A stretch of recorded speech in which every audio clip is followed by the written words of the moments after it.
You're listening to Dark Rain Chronicles. The rain hides many things, but it also remembers. Secrets washed away, voices swallowed by the storm. These are the stories it brings back, and tonight, you will hear them.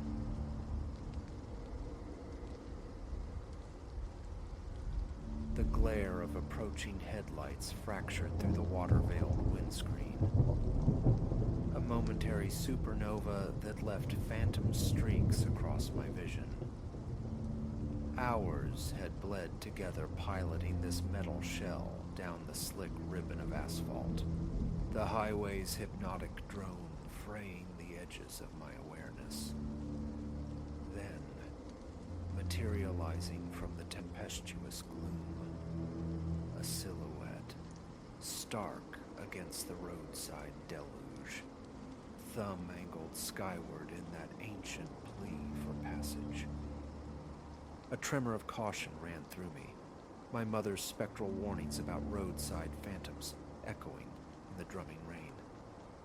Yet, as lightning split the sky, etching his sodden figure against the bruised twilight, an impulse overrode prudence. The decision, swift and irreversible, guided my hands. Gravel spat beneath the tires as I eased onto the shoulder. He came quickly, a hunched shape battling the downpour. The passenger door swung inward, admitting a gust of rain-laced air, my first proper glimpse. Younger than anticipated, perhaps mid-20s, his face sculpted with sharp planes, eyes possessing an unnerving luminescence in the cabin's dim sanctuary. Appreciated, he breathed, shaking water from his dark hair with canine abruptness. Thought I was dissolving out there.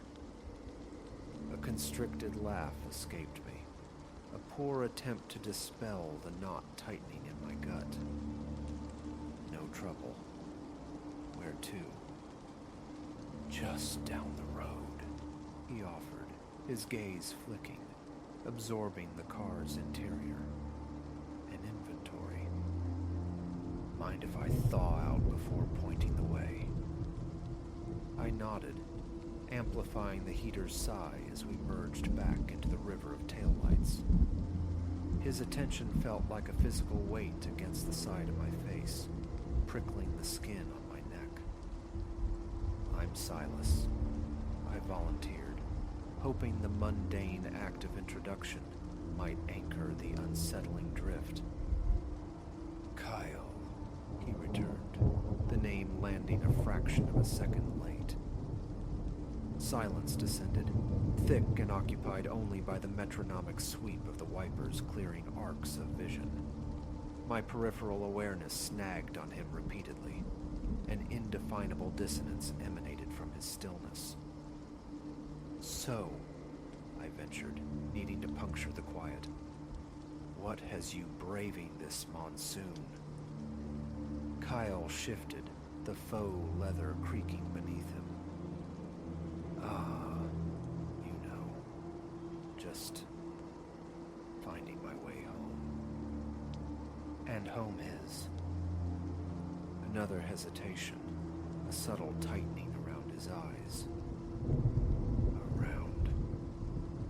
My brow furrowed, his elusiveness pinged like sonar against submerged anxieties. I pivoted conversationally. Well, I'm heading to see my sister. She just had her first. A little girl, Clara, made me an uncle.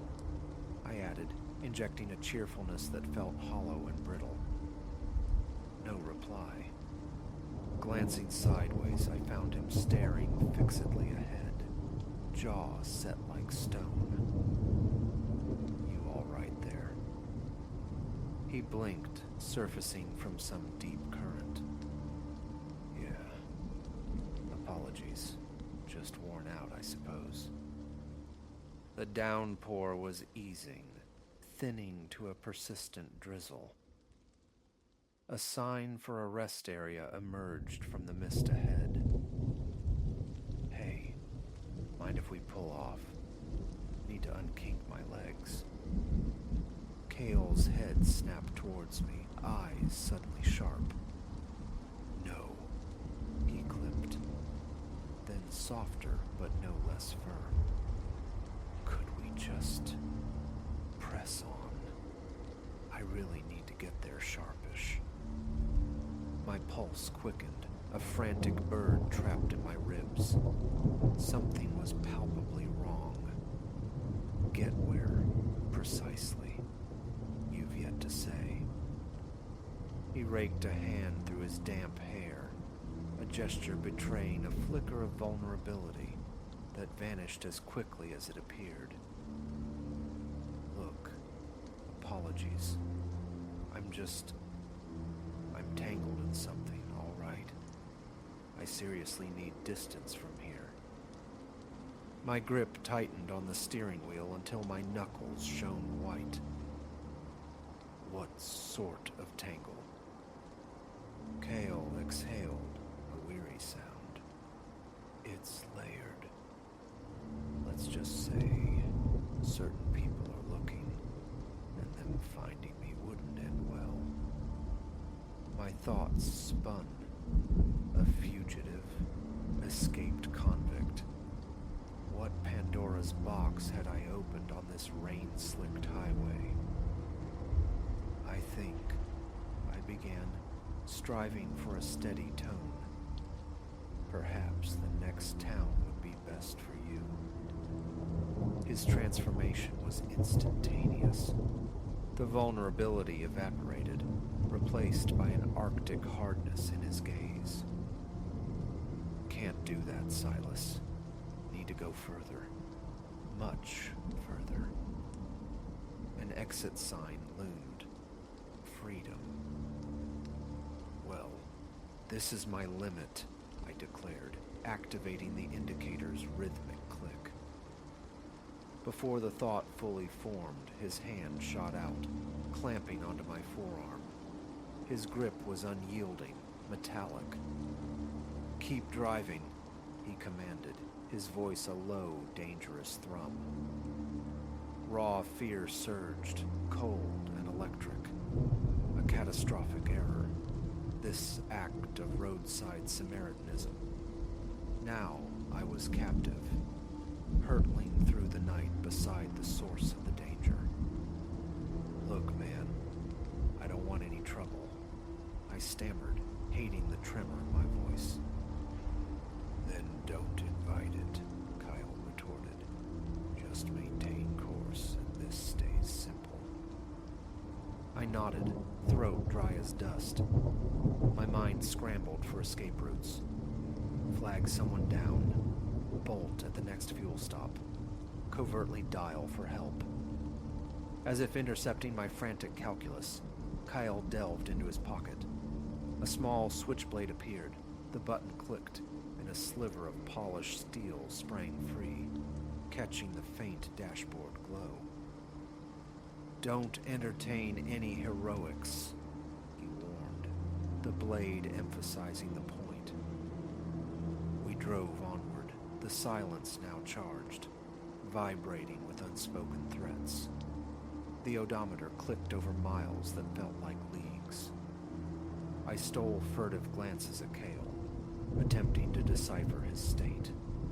His eyes never rested, constantly scanning the road behind us, searching the darkness as if expecting pursuit to materialize from the rain. After an eternity measured in heartbeats, Kyle broke the silence. Take the next turn off. I obeyed, sweat filming my palms on the wheel.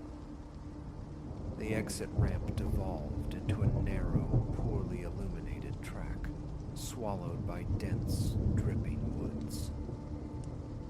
Where are we headed? I risked asking. Just drive, Kyle snapped. We navigated the serpentine darkness for several miles until his sharp command shattered the quiet. Stop!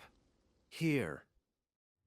I slammed the brakes, tires hissing, the car slewing slightly on the slick tarmac. Kyle was out before we fully settled, his head whipping around, scanning the oppressive blackness.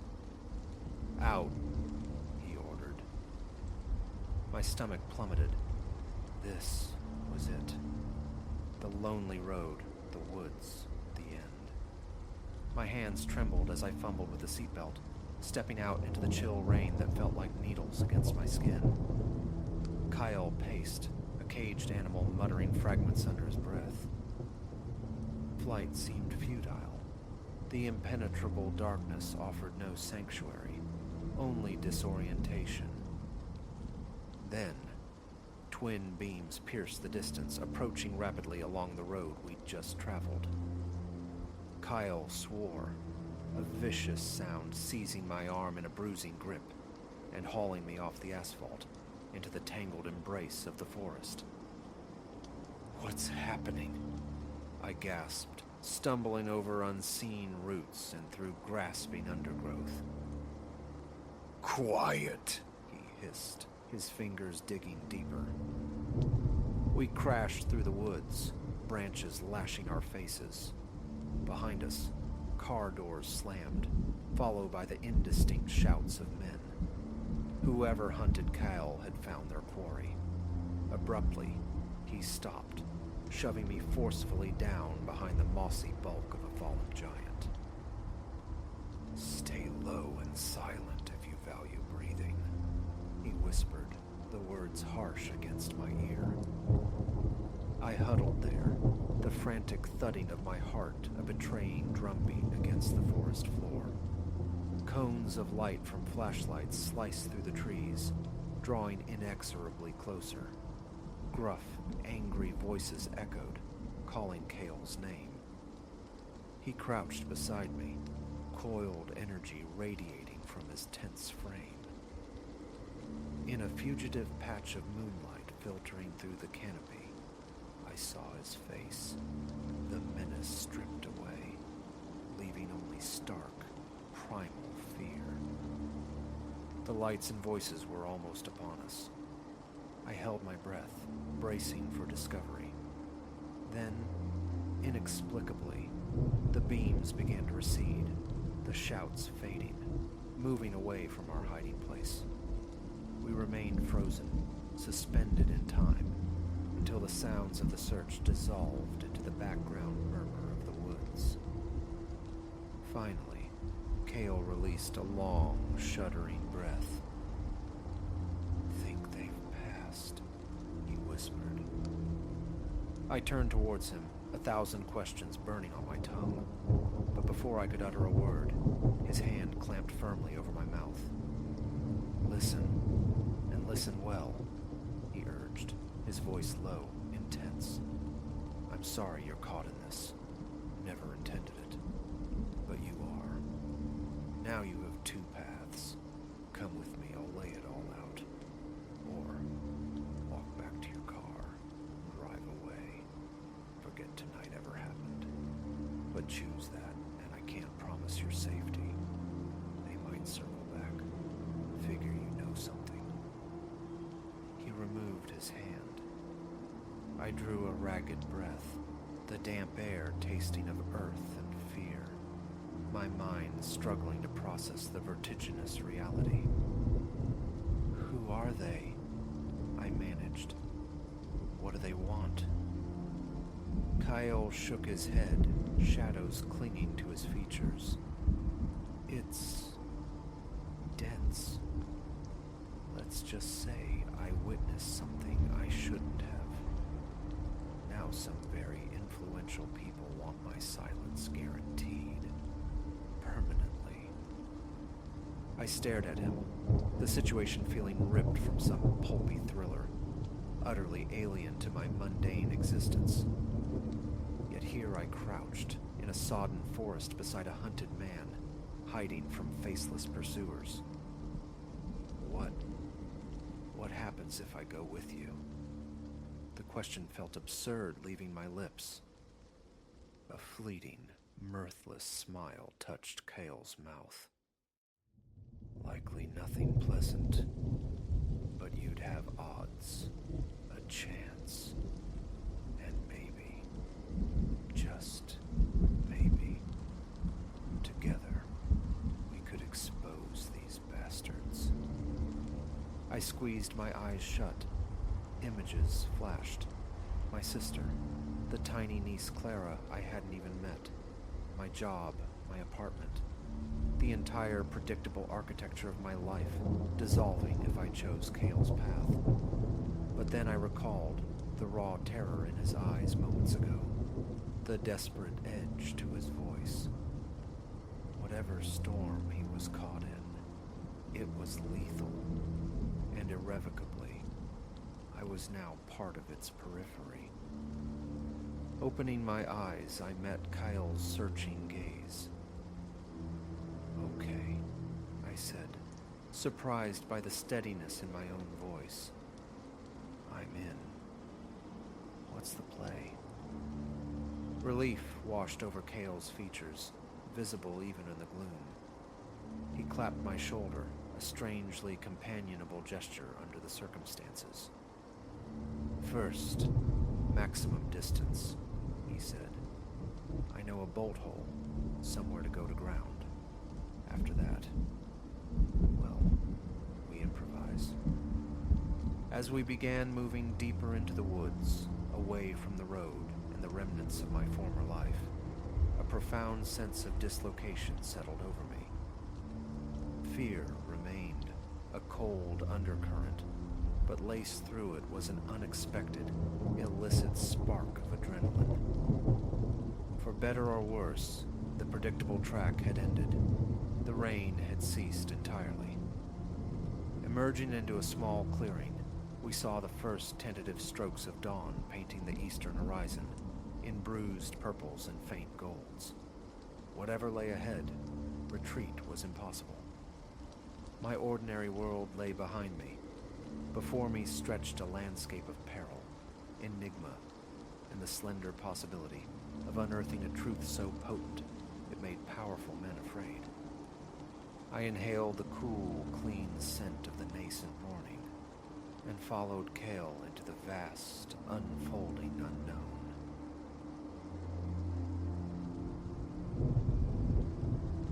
The precise instant the antique escritoire declared its independence from gravity, skittering several inches across the parquet floor unassisted, heralded the true nature of my house-sitting assignment. What commenced as a simple courtesy for my neighbor, Mrs. Croft, rapidly devolved into a harrowing waltz with forces utterly eclipsing human understanding, fraying the edges of my perception and demanding a desperate struggle for the integrity of my soul. My name is Ilara. Until a month prior, I was merely another 25-year-old navigating the precarious currents of metropolitan existence.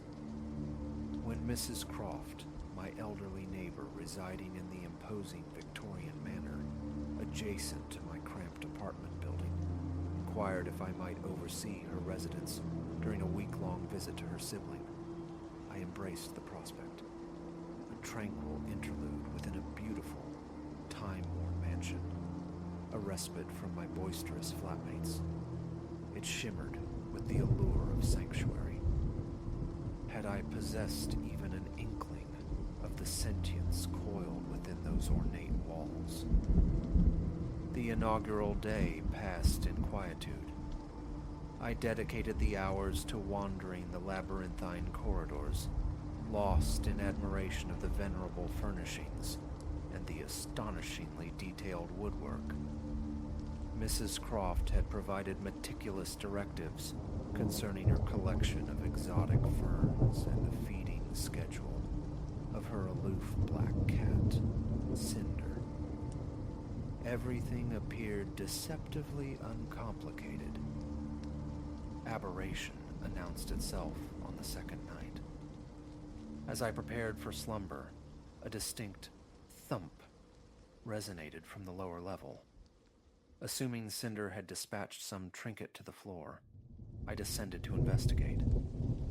Upon entering the drawing room, however, I froze, breath catching in my throat.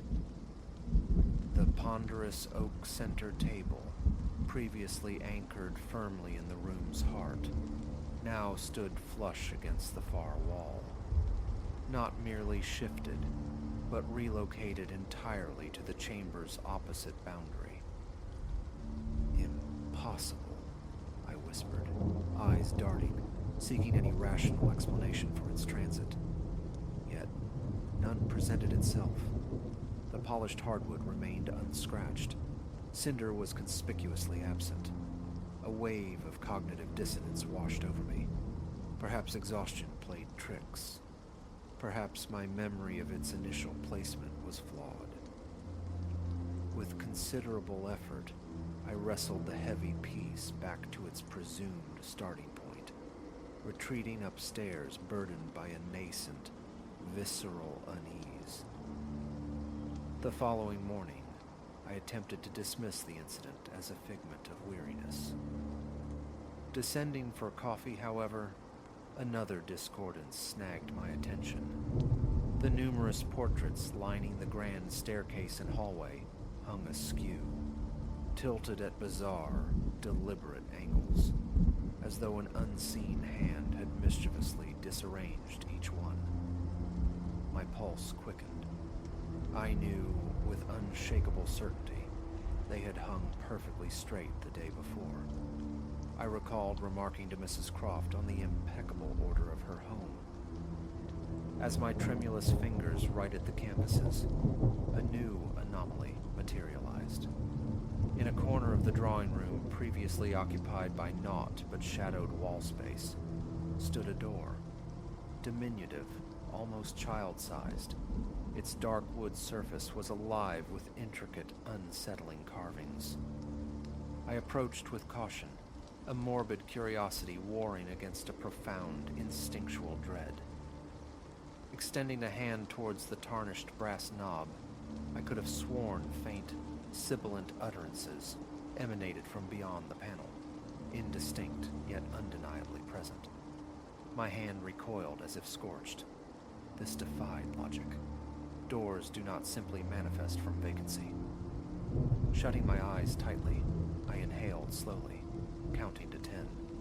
Upon reopening them, the aperture had vanished.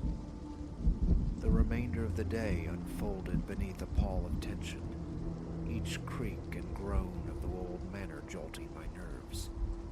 Attempts to distract myself with trivial cleaning proved futile. An unshakable sensation of being observed clung to me like a shroud.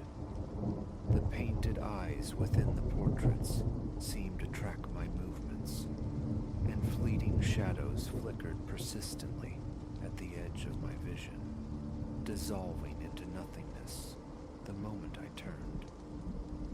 Sleep offered no refuge that night. Each time consciousness began to ebb, a sudden jolt, the phantom tread of footsteps in the corridor, the gossamer brush of something intangible against my skin, snapped me back to fearful awareness. By dawn, I was frayed, exhausted. I telephoned Mrs. Croft, steeling myself to recount the phenomena and abdicate the remainder of my duties. Yet, upon describing the migratory furniture and the spectral door, she merely offered a dry chuckle. "Oh, that's merely the house settling, my dear," she purred down the line. "It possesses its little quirks, nothing whatsoever to fret about." But an undercurrent resonated within her tone, a subtle inflection of amusement. It planted a seed of suspicion. Did she comprehend more than she disclosed? As the days bled into one another, the strangeness intensified, escalating from peculiar to overtly hostile. Volumes launched themselves from bookshelves as I passed. Pockets of inexplicable cold materialized in certain rooms, my exhalations pluming visibly in the frigid air, and the whispers. They became a near-constant susurration, a low, insidious murmur, forever teasing the brink of intelligibility. More disturbing still were the symbols that began to bloom upon the surfaces around me. Bizarre, arcane sigils etched into the wallpaper's damask pattern, scored onto the aged floorboards, even shimmering momentarily in mirror reflections. They seemed to writhe with a latent energy when unobserved.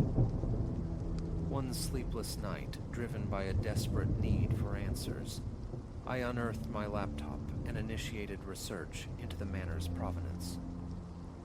The findings sent a glacial dread seeping into my marrow. Constructed in the late 19th century by one Gideon Croft, Mrs. Croft's great-grandfather, the house possessed a shadowed history.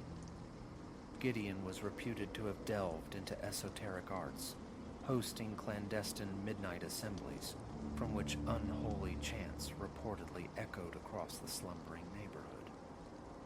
Local folklore whispered of a pact Gideon forged with an unnamed entity, a covenant promising puissance and longevity in return for a continuous stream of sacrifices. Specifics remained elusive, yet records documented dozens of unexplained disappearances in the vicinity over the ensuing decades. As I absorbed these chilling accounts, the susurrations encircling me swelled, growing louder, more insistent. I snapped the laptop closed, the click echoing unnaturally in the charged silence, my heart hammering against my ribs. This was madness. Surely an elaborate deception, or perhaps a stress-induced psychotic break. Yet, a deeper, more primal conviction resonated within me. The occurrences within this house were terrifyingly authentic, far exceeding the scope of mundane fears. The next day, the diminutive door reappeared, this time materializing within my own bedroom. And now, it stood slightly ajar. Through the gap, I perceived not wood or plaster, but a swirling vortex of abyssal darkness, punctuated by strobing flashes of spectral, non-Euclidean light. The whispers pouring forth were clearer now, seductive promises of power, forbidden knowledge, the fulfillment of unspoken desires. If only I would cross the threshold. Transfixed, I stood rooted, feeling an almost magnetic allure drawing me towards the opening. Surrender seemed terrifyingly simple, an effortless slide into that consuming void. Then, a soft meow. Cinder sat at my feet, gazing up with wide, luminous yellow eyes. In that instant, the ligature of the enchantment snapped. Scooping the cat into my arms, I fled, propelled by sheer terror, not pausing until I burst from the house and found myself breathless, halfway down the street. The final days of the week were spent holed up in a sterile motel room, venturing back to the manor only for brief, necessary excursions to replenish Cinder's food and water. With each return, the palpable miasma of malevolence intensified. The cryptic symbols seemed bolder, almost pulsating. The whispers louder, more demanding. The very air thick with a brooding, sentient hostility. When Mrs. Croft returned, I waited on the porch, resolved to demand an explanation. But the moment our eyes met, I understood. Her gaze held the same preternatural luminescence I had glimpsed within the depths of that impossible doorway. "Did you enjoy your sojourn, Alara dear?" she inquired, her smile stretched just a fraction too wide, too knowing. The house appears to have developed quite an affinity for you. I mumbled some incoherent pleasantry and retreated, my legs trembling so violently I could scarcely navigate the path. Driving away, a final glance in the rearview mirror caught Mrs. Croft standing on the porch. For a fleeting, horrifying second, her familiar form seemed to waver, to shimmer, revealing glimpses of something ancient, vast, and utterly terrifying beneath the benign, grandmotherly facade. A month has passed. I inhabit a new apartment in a different city, yet the pervasive sense that the experience remains unfinished lingers like a phantom limb. Occasionally, in the deep silence of the night, the whispers return, faint yet distinct, beckoning from the shadowed corners of my room. And sometimes, behind closed eyelids, I see it, the small, intricately carved door, patiently waiting. What resides beyond that threshold, I cannot fathom. Nor can I guess the true price Mrs. Croft, if that name bears any relation to her actual identity, paid for the power she wields. But this I know with chilling certainty. Some entrances are meant to remain sealed. Some boundaries must never be breached. Because once you have peered into that abyss, once its siren call has resonated within your soul, it never truly relinquishes its claim. And somewhere, within a beautiful Victorian mansion guarding a monstrous secret, a small door waits, poised for the next curious soul, the next desperate heart to reach for its handle. I can only pray it will not be mine.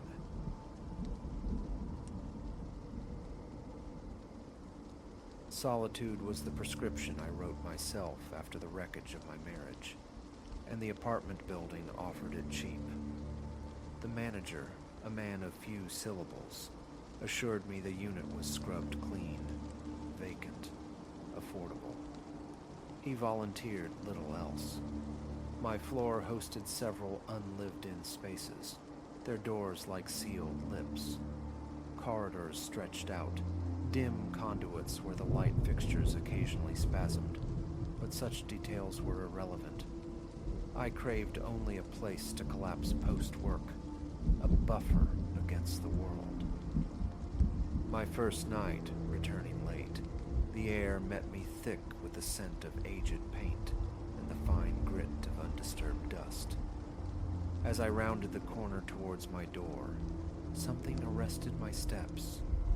A presence.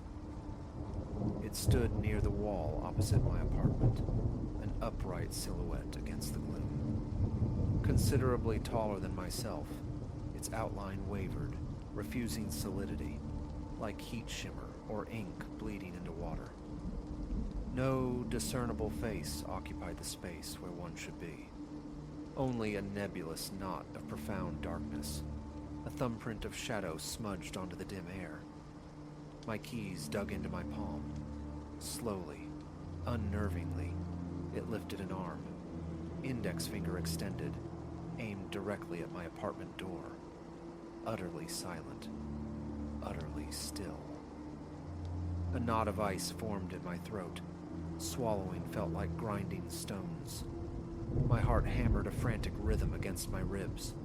I forced a step forward, then another, gaze locked on the static form.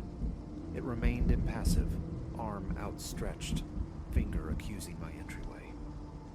"Hey," I managed, the sound swallowed by the heavy quiet. It offered no reaction. Fumbling, keys grating, I breached the lock and slipped inside, glancing back as the door swung shut. Still there. I slammed it closed, threw the deadbolt, and leaned against the wood, breath coming in ragged bursts. The silence within my own walls felt weighted, watchful. Peering through the peephole moments later revealed nothing but the vacant, humming emptiness of the corridor. The following evening, ascending the stairs felt like wading through apprehension. The building maintained its tomb-like quiet. No muffled televisions, no murmuring voices leaked from behind closed doors. On my floor, the corridor lights buzzed their low, electric drone. Approaching my unit, my stomach constricted. It was there. Same location, same posture. My legs felt leaden, resisting the urge to flee. That unwavering finger pointed, targeted. Though I could perceive no eyes within the facial void, the sensation of being scrutinized prickled my skin. I scrambled inside, secured the lock, and performed a cursory, anxious sweep of my rooms. Bedroom, kitchen, living area, all barren and mundane, furnished with only my Spartan belongings and a small television. The desire to dismiss it warred with the chilling persistence of the image. That shape, that gesture. Night 3 brought a variation. Returning late again, the corridor seemed initially empty. A sliver of relief eased my tension as I walked. Then, abruptly, it flickered into existence mere feet from my door. A startled cry escaped me. I recoiled, nearly dropping my bag. It pointed. In that jarring proximity, it seemed taller, or perhaps my attention sharpened its imposing dimensions. Its fuzzy perimeter seemed to subtly undulate, an entity not quite anchored in physical space. I flung myself inside, the door booming shut behind me. Thereafter, sleep offered little refuge. Lights blazed defiantly through the night, a futile ward against the encroaching strangeness. Around midnight, the television in the living area would snap to life unbidden, its screen erupting in a snowstorm of dead air, a frantic hiss filling the quiet. I'd killed the power. Minutes later, the spectral broadcast resumed. Yanking the plug from the wall felt decisive, final. Yet later, drifting in shallow sleep, the insistent buzzing returned, from a machine utterly disconnected from any current. Over the ensuing week, the apartment's hostility intensified. A rank odor permeated the refrigerator each morning, regardless of newly purchased groceries. Produce wept black ichor onto the shelves. Vegetables softened into putrescence overnight. Bread, still sealed, bloomed with unnatural speed in velvet mold. Milk curdled thickly within its carton. Takeout became my nightly ritual, the apartment no longer a place to store sustenance. I strained to ignore the sub-vocal susurrations that seemed to thread through the plaster at night. Sometimes pressing an ear against the bedroom wall in the deep quiet, I could detect faint, sibilant murmurs, not words, just a low, continuous sound that chilled the surface of my skin. And every night, the figure materialized, always stationed in the corridor, always indicating my door with its silent, spectral finger. Its presence saturated the air nearby with a palpable weight, a cold pressure. Attempts at communication were met with profound stillness. No breeze emanated from it, yet the atmosphere around it felt distinctly colder. The urge to bolt past it warred with an immobilizing dread that tightened my chest whenever I considered closing the distance. Seeking answers, I tried the building manager the next day. His lobby office was locked tight, the bell unanswered. Tentative knocks on neighboring apartment doors yielded only silence. The building felt profoundly deserted, echoing with my solitary footsteps. No sounds of life, no other souls, just me and the nocturnal sentinel. One evening, I lingered outside until full darkness descended, irrationally hoping tardiness might deter its appearance. Futile. Ascending the stairs, I found it waiting. In a surge of desperate frustration, I charged, wanting to collide, to force a reaction. My hand plunged into absolute zero, a void that stole sensation before returning it as a pins and needles numbness that crept up my arm.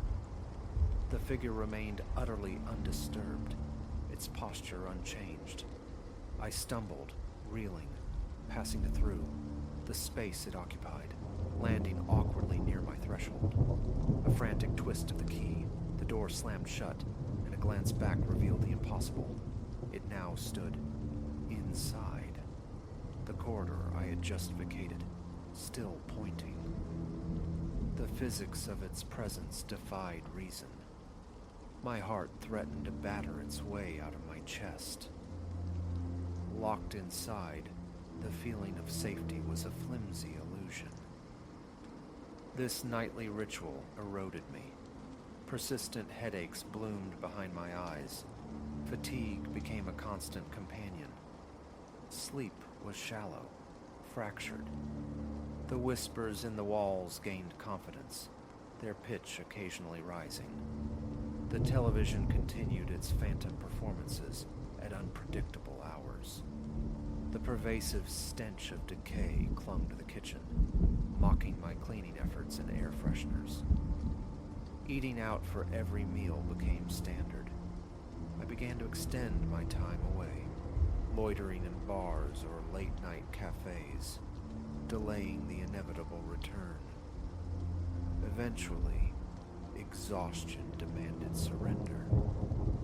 One night, I attempted sleep in the living room, every light ablaze, the television not merely unplugged, but physically removed from its outlet.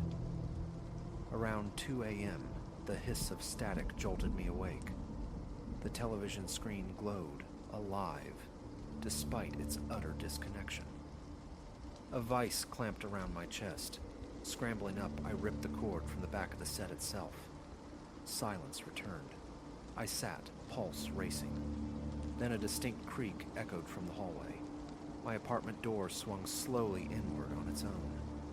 Frozen, I watched the shape manifest on the threshold.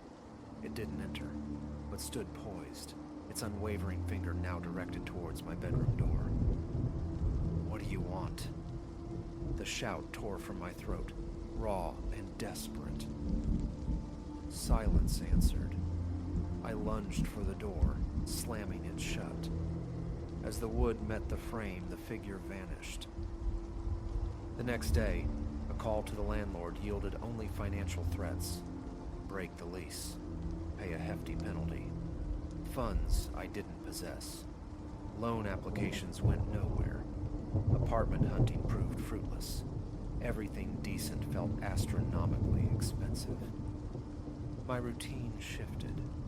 Leave before dawn. Return profoundly late, minimizing my time within those oppressive walls. One evening, I tried reason. Standing in the corridor, facing the silent form, I spoke calmly. "I understand. You want me inside. Why?" Only the relentless pointing answered. Taking a breath, I stepped into my apartment, deliberately leaving the door ajar. The figure remained outside, fingers still aimed inward. Nothing stirred within. The bedroom appeared ordinary. Bed, dresser, closet containing only my clothes. Nothing amiss. I closed and locked the door, baffled. The whispers seemed strongest near the walls. Tapping sometimes produced a hollow resonance. On impulse, I peeled back a section of ancient, brittle wallpaper, revealing cracked plaster beneath. Tapping this exposed surface elicited a faint vibration, a subtle shifting, as if something stirred just beyond the barrier. I called the police. 2 officers arrived the following evening. As I opened the door, the The corridor was conspicuously empty. They conducted a walkthrough, finding nothing overtly sinister. Old wiring, yes, but functional. No anomalies. They departed, their mundane presence temporarily bleaching the corridor of its dread. Moments after their cruiser pulled away, the shape reformed, resuming its silent vigil. Attempts to document it failed. My phone camera captured only the mundane hallway, blind to the spectral sentinel. Flowers sprinkled on the floor overnight yielded not footprints, but bizarre, smeared trails. Food left out as an offering either vanished or decayed with impossible speed. A night spent at a friend's offered temporary respite. Returning the next morning, the apartment was as I'd left it, save for the intensified stench of rot and new, dark stains blooming inside the refrigerator. Aggression proved futile. Swinging a broom handle met no resistance, passing clean through the shape. A powerful flashlight beam pierced it, illuminating the wall behind unimpeded. Shouted curses and demands were absorbed by its profound silence. Subtler strangenesses multiplied. Interior doors refused to stay put. The closed bathroom door would later stand ajar. Chairs piled against the front door as a barricade were found neatly returned to the table by morning. The unplugged television migrated from the living room to the bedroom while I slept. My phone, left charging on the coffee table, materialized on the kitchen counter, somehow still connected to its cord. Locked windows gaped open upon my return. Light bulbs removed from lamps didn't prevent a faint, sourceless luminescence from sometimes pervading the rooms at night. Eating within the apartment became unthinkable. Tap water tasted metallic and stale. The bathroom faucet developed a persistent drip that defied tightening. The entire place exuded a perpetual damp, subterranean odor. The building's silence amplified every creak, every breath, into an echoing pronouncement in the dead air. Shouting into the hallways brought no response. Testing the boundaries, I once left my apartment door open and walked down the hall, seeking any sign of another tenant. The figure simply manifested further down the corridor, always positioning itself between me and the stairwell, its finger redirecting me back towards my unit. At night, attempts to reach the stairs resulted in flickering lights and a disorienting sense of displacement, finding myself returned to my own floor's landing. The building itself seemed to actively conspire against escape after dark. Daylight permitted egress, but the need for clothes, for possessions, for basic shelter, always drew me back. My ex-wife didn't answer my calls. Friends offered skepticism. One visited during the afternoon, saw nothing amiss, and left before dusk. That night, the shape returned, punctual and implacable. Eventually, I ceased acknowledging it. Head down, keys ready, I'd push past the cold spot where it stood, lock myself in, and try to tune out the apartment's decaying ambience, the static whispers, the phantom electronics. I hauled the television down to the dumpster. It reappeared in my living room the next night, inexplicably returned. Stripping the bedroom bare, leaving only the mattress, changed nothing. The presence remained fixed outside, pointing towards that specific room, night after relentless night. One desperate night, I tried sleeping in the hallway itself.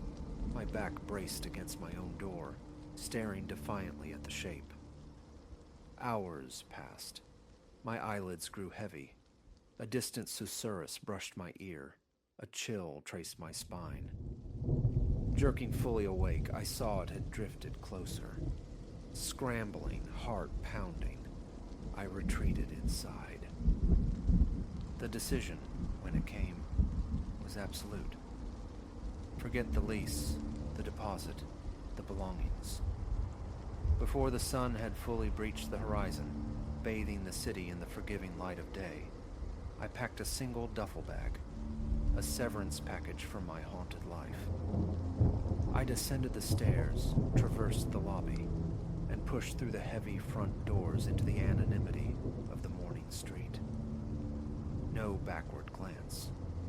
Let the peeling wallpaper, the rotting food, the whispering walls keep their silent, pointing sentinel and its obscure demands. I shed the apartment like a contaminated skin, walking away into the noise and indifference of the city, finally unbound.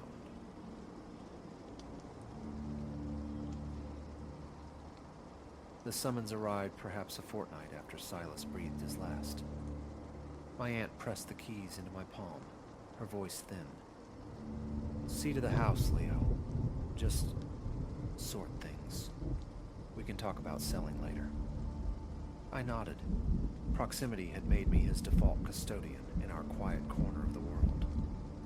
No thrill coursed through me, only the dull weight of obligation others had shrugged off. A simple task, I told myself. Cleanse, contain, concentrate. The house, however, harbored intentions far removed from simplicity. The front door yielded with a sigh, releasing a breath of stale air thick with the ghosts of dust and dormant upholstery.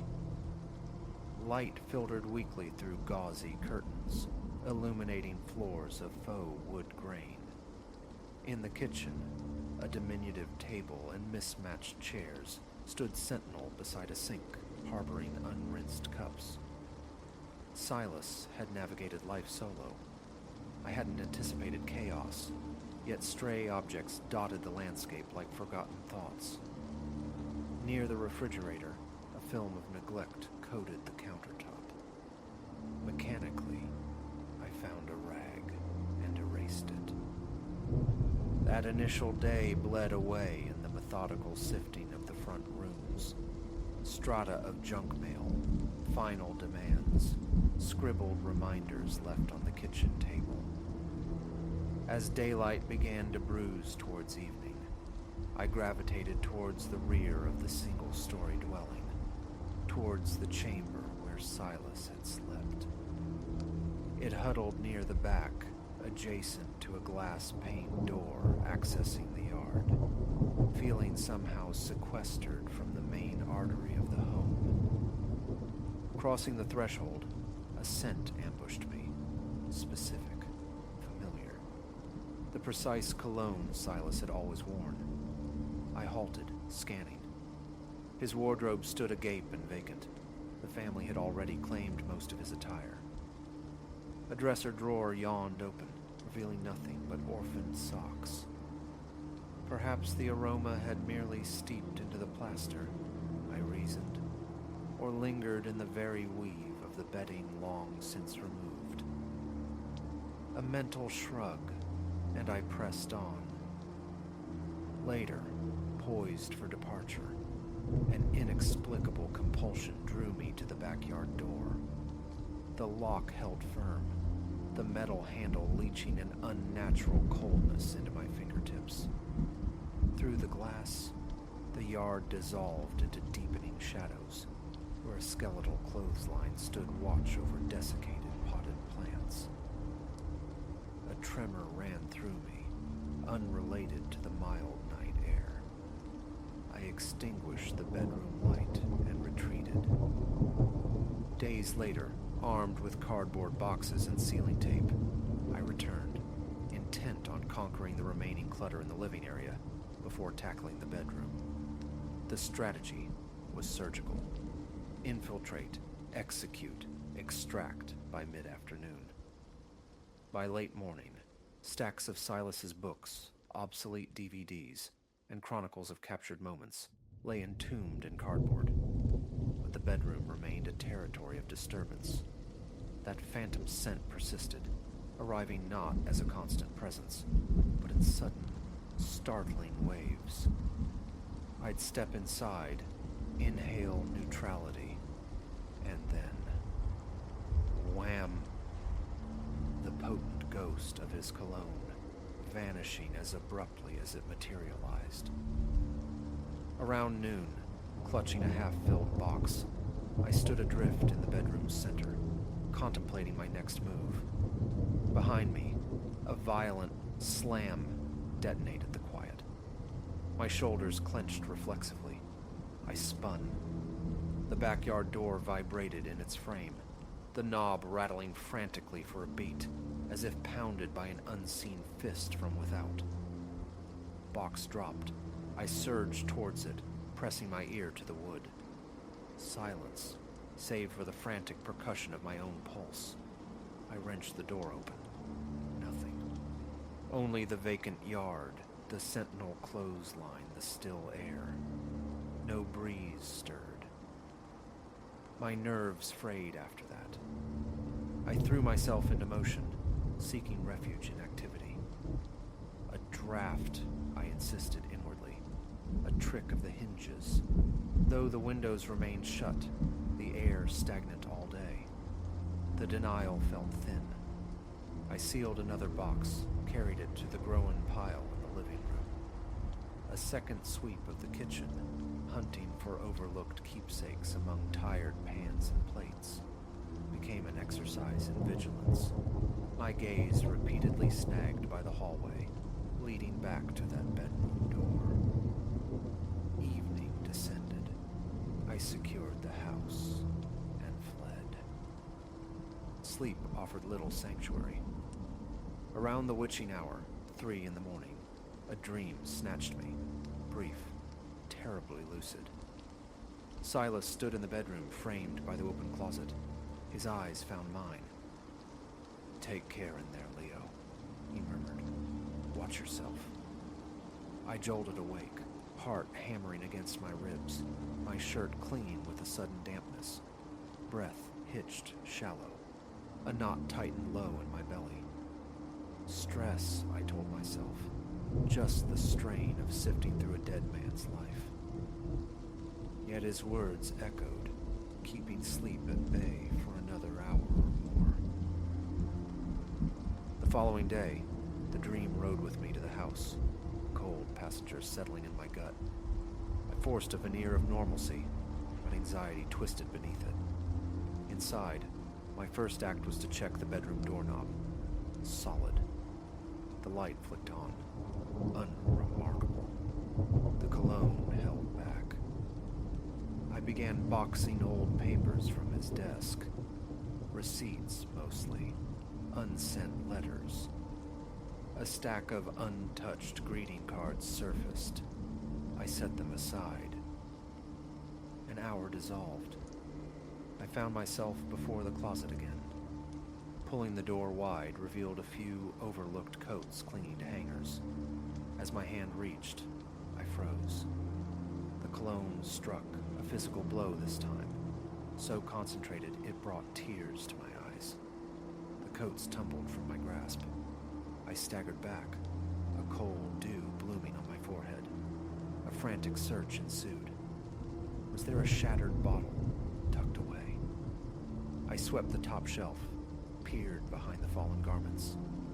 Nothing. My hands trembled as I scooped the coats into a box, wrestling with tape, my throat constricting. The urge to bolt screamed, but duty held me fast. Finish this room, I bargained with my panic, then escape. My gaze drifted to the backyard door. I anticipated another assault, another rattle. I crossed to it, tested the knob. Immovable. Through the glass, the yard lay inert. Finally, clothes and miscellany packed, I stacked the boxes out front. A final task, mopping the bedroom floor, erasing dust and footprints. Bucket filled in the kitchen, I worked my way across the room. Near the exterior door, I crouched, scrubbing at a smudge on the baseboard. And then, a sound. Soft, tentative, on the other side of the door. Tap, tap. I went utterly still, rag clutched, breath held captive. It came again. Tap, tap. Slowly, deliberately, I rose. My hand found the knob, heart a frantic drum against my ribs. I pulled the door inward. No one. I stepped onto the small concrete pad outside. The vacant yard stared back. Hot adrenaline flushed my face against the cooling air. Turning, I re-entered, secured the lock, and walked out of the bedroom. That was enough. More than enough. Rest eluded me that night. My legs ached with unspent energy. I paced my own living room, the loop playing relentlessly. The knocks, the slamming door, the pervasive scent, Silas's spectral warning. Closing my eyes brought only the image of him in that dim room. I threw open a window, gasping for cool air, my head feeling thick and heavy. Sinking into a chair, I recited the rationalizations. Stress, grief, the inherent creepiness of an empty house steeped in memory. To anchor myself, I scribbled a to-do list, a desperate grasp for the mundane. Sell it fast, never step inside again. Late afternoon the next day, chasing the remaining daylight, I returned. Straight to the bedroom, resolve hardening my stride. My finger met the switch. The bulb overhead popped, plunging the room into gloom. I flinched. Light spilled weakly from the hallway. I left the bedroom door ajar. Reaching up, hands unsteady, I fumbled with the dead bulb.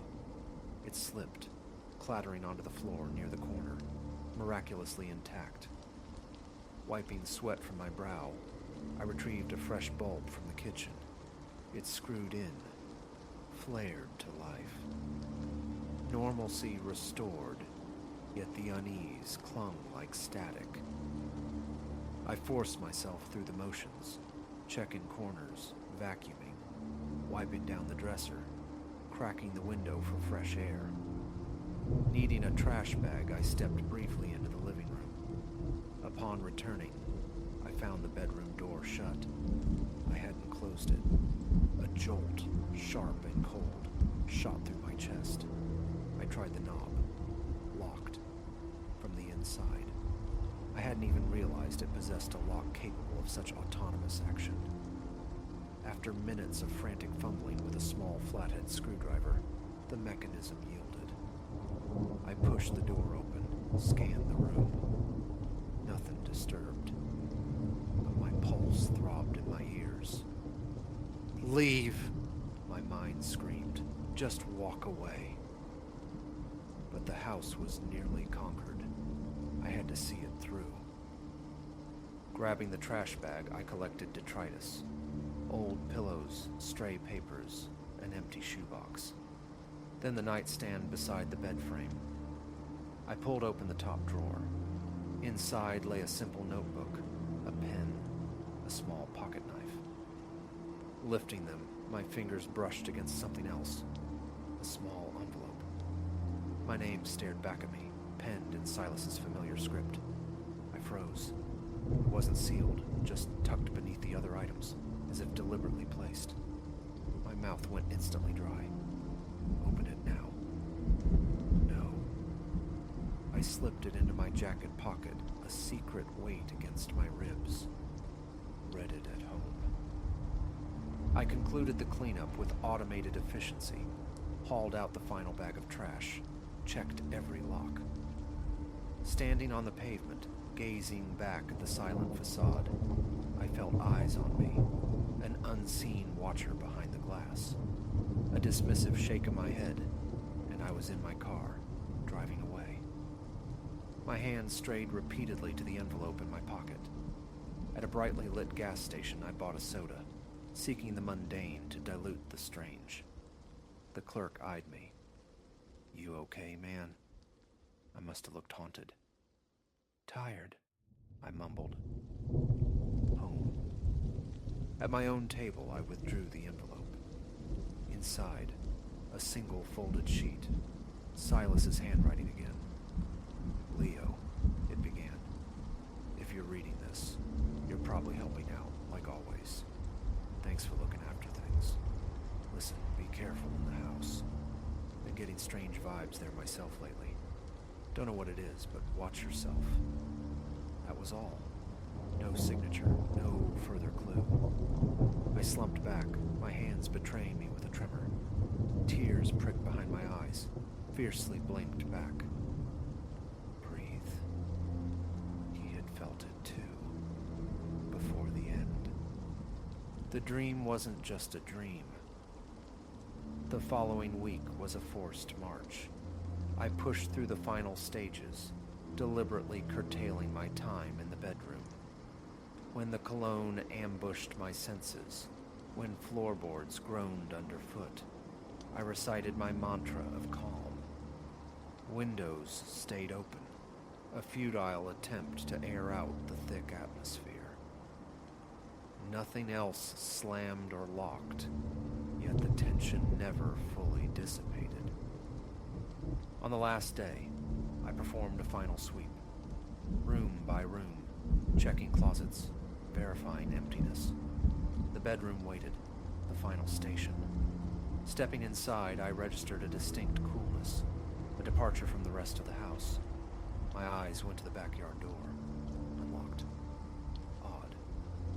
I distinctly remembered locking it. I reached out, turned the deadbolt home, then, on impulse, pulled the door open one last time. The yard lay silent, deserted. I closed it, secured the lock again, stepped back. And then, faint but undeniable, the last echo of that cologne washed over me. My stomach clenched, the hairs on my nape prickled.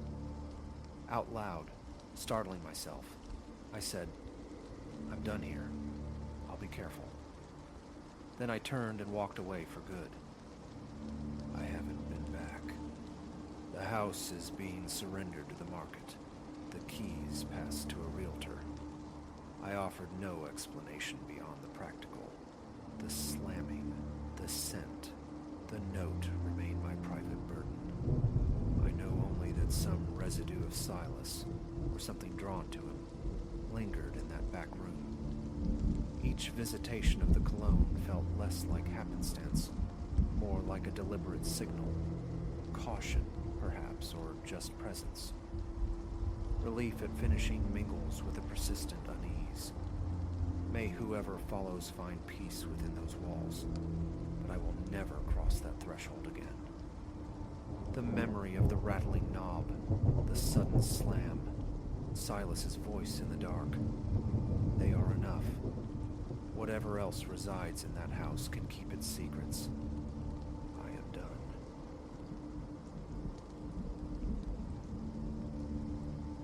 The initial gleam, twin diamonds piercing the rearview void, brought a breath I hadn't realized I was holding. Relief, pure and simple. The second set, closer, unnervingly symmetrical, seeded doubt. By the third apparition of light blooming behind us, a glacial certainty settled in my marrow. These were not harbingers of aid, but emissaries of a dread utterly outside comprehension. My name is Ilara. What began as a pilgrimage to familial warmth, a Thanksgiving journey etched into our calendar, twisted into a phantasmagoria that still stalks the shadowed corridors of my sleep. It should have been prosaic. Myself, my husband Julian, and our children, Leo, 10 years strong, and Maya, a sprite of 7 summers. This asphalt ribbon connecting cities was a path worn smooth by repetition, yet never navigated under such a profound cloak of night. Julian's work had held us captive until the witching hour approached, and by the time we plunged into the vast, rural emptiness, midnight had long chimed. The children were adrift in slumber's ocean in the back. Julian and I traded watches at the helm, battling the encroaching fatigue. I commanded the wheel when the world tilted. One moment, the car hummed a steady rhythm, the radio a low murmur against the dark. The next, a violent cough, a shudder, and our momentum began to bleed away. What's happening? Julian surfaced from his doze, voice thick with sleep. A frown creased my brow.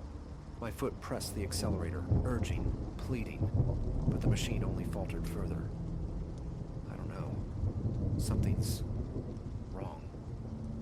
We drifted, a wounded beast, onto the gravel shoulder, the immense cloying darkness pressing in, swallowing sound. Julian twisted the key. The engine offered only a pathetic, metallic click. Damn it, he exhaled, retrieving his phone. No signal. Naturally. A knot of disquiet tightened low in my belly. Stranded. Miles dissolving into an anonymous distance behind and ahead. No lifeline to the world beyond this desolate stretch. The highway stretched, an empty black scar under the indifferent stars. It was then I perceived it, the faintest tremor of light far behind us. Hope surged, a warm tide against the chill. Look, I urged Julian, gesturing. Someone's coming. Maybe they can help. We spilled out of the car, arms raised in the universal semaphore of the stranded. Yet, as the vehicle swelled in the distance, a dissonance arose. The beams were too piercing, positioned unnaturally high, their approach marked by a subtle, weaving instability. The knot in my stomach constricted. This felt askew. Just as it seemed poised to slow, the vehicle executed a sudden, violent swerve, accelerating past us with a guttural roar, vanishing instantly into the forward night. What in God's name? Julian breathed, staring into the emptiness it left behind. Before the question could fully dissipate, new lights emerged, this time from the opposite direction. A conventional sedan decelerated, its window whispering down to reveal an older man, his face etched with lines of road weariness. Everything all right, folks. Our car gave out, I explained, the words tumbling out. Could we possibly use your phone, just to call for assistance? His expression morphed, concern dissolving into stark apprehension. You need to leave. Right now. What? Why? Julian echoed my confusion. The man cast a nervous glance down the obsidian stretch of road we'd just traversed. Been whispers. Things happening out here. Folks vanishing. Odd lights. Look, you just don't want to be caught on this road after dark. A shiver traced the length of my spine. What kind of things? His window was already gliding upwards, sealing him away. Sorry, can't linger. Good luck. With an abrupt surge of speed, he was gone, abandoning us once more to the profound silence and our burgeoning fear. Julian and I exchanged a look, disbelief warring with a cold dread. What had the man meant? And what recourse did we have? Then, the third set of lights materialized, not distant, but suddenly there, far too close, hurtling towards us with impossible velocity. Get in the car! The scream tore from my throat as I wrenched the door open, throwing myself inside. Julian barely tumbled in beside me before the pursuing vehicle howled past, missing our static shell by a hair's breadth. The children jolted awake, their disorientation quickly curdling into fear. Mom, Dad, what's going on? Leo's voice was a small, trembling thing in the dark. It's okay, sweetie, I soothed, striving for a calm I didn't possess. Just some car trouble. Everything is fine. Even as the lie left my lips, my eyes snagged on the rearview mirror. More lights. Not one pair, or even two, but a constellation of them, blooming in the distance, all converging on our position. Julian, I whispered, my voice vibrating with the tremor in my hands. We have to get out of here. He nodded, his face a pale mask in the dashboard's ghostly illumination. Trying the engine again. As he turned the key, my gaze remained fixed on the approaching swarm. Closer now, close enough to discern their wrongness. Some rode impossibly high, others skimmed the asphalt. Their movement wasn't linear, but a fluid, weaving ballet, the predatory dance of hunters closing in. A sputter, a cough. Then impossibly, the engine caught, roaring defiance into the night. Julian wasted no fraction of a second, slamming the gear stick into drive, tires spitting gravel as we surged back onto the highway. Mommy, I'm scared, Maya whimpered from the backseat sanctuary. It's all right, baby, I murmured, reaching back, my fingers finding her small hand. We're going to be okay. But the reflection in the mirror screamed liar. The lights pursued, relentless, gaining ground. And now, shapes resolved in the interstitial darkness between the beams. Immense, distorted silhouettes loping alongside their luminous steeds. Julian pushed our vehicle to its mechanical limit, the engine whining a high note of protest. But it was futile. The lights drew nearer. With them came a sound, a low, resonant hum that vibrated not just in the air, but deep within my bones, a physical intrusion. What are they?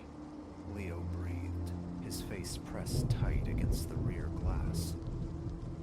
Don't look, I commanded, sharper than intended. Just don't look. The hum intensified, swallowing the engine's roar, the rush of wind, becoming an all-encompassing thrum that made my skull ache and vision swim. Then, abruptly, utter blackness descended. The dashboard lights, our headlamps, the pursuing glare, all extinguished simultaneously. We were plunged into a profound, absolute dark, deeper than any night. A heartbeat of silence.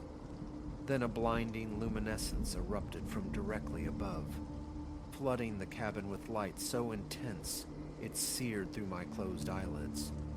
I felt the car lift, an impossible buoyancy, rising from the road surface. The children were screaming, sharp cries of terror. Julian yelled something, words lost in the deafening, omnipresent hum. My ears popped with the ascent. Pressure clamped down on my chest, stealing breath. Just as consciousness threatened to fray, everything ceased. The light, the sound, the sensation of rising, gone in an instant. Slowly, tentatively, I opened my eyes, blinking against the sudden re-immersion in darkness. We were back on the asphalt, the car idling smoothly, as if the preceding nightmare had been nothing more than a shared hallucination. The highway stretched ahead, vacant and blessedly ordinary. Everyone. Okay, I managed, my voice a raw croak. Shaky affirmatives answered from Julian and the children, physically unharmed, yet psychically fractured. "What was that?" Leo asked, the question hanging heavy in the small space. "Was it aliens?" "I don't know, honey," I admitted, the truth stark and terrifying. "I honestly don't know." Silence became our companion for the remainder of the journey, punctuated only by our collective flinches at every distant pair of headlights. But the night offered no further anomalies. We reached my parents' home as the first fragile fingers of dawn painted the sky, depleted and bewildered. The ensuing days were a fog of attempted rationalization. Online searches yielded whispers, local legends surrounding that desolate highway stretch, disappearances, strange phenomena, but nothing mirroring the sheer, orchestrated terror we had endured. We grappled with reporting it, but to whom? And who would lend credence to such a tale without a shred of proof? The memory, however, became an unwelcome tenant. Nightmares plagued the children for months. Julian and I developed an aversion to nocturnal travel, and the sight of headlights blooming in my rearview mirror became forever tainted, a potential prelude to the unthinkable. Years have spun past, the phenomenon never repeated, yet sometimes driving alone under a canopy of stars, a peculiar configuration of lights in the mirror will trigger a visceral echo, the bone-deep thrum, the suffocating dread, and I am transported back to that highway. What intercepted our journey that night remains an enigma. Extraterrestrial visitors, beings from a fold in reality, or something fundamentally other, beyond the fragile framework of human understanding. Certainty eludes me, but this I know. The darkness between towns, between streetlights, is not vacant. Entities reside there, watching, waiting, and occasionally they reach across the veil. When they do, all that remains is to hold fast and pray for the dawn. So, the next time you find yourself on a lonely road, cloaked in night, pay heed to the lights that rise behind you. They might be carrying something far stranger than another weary traveler homeward bound.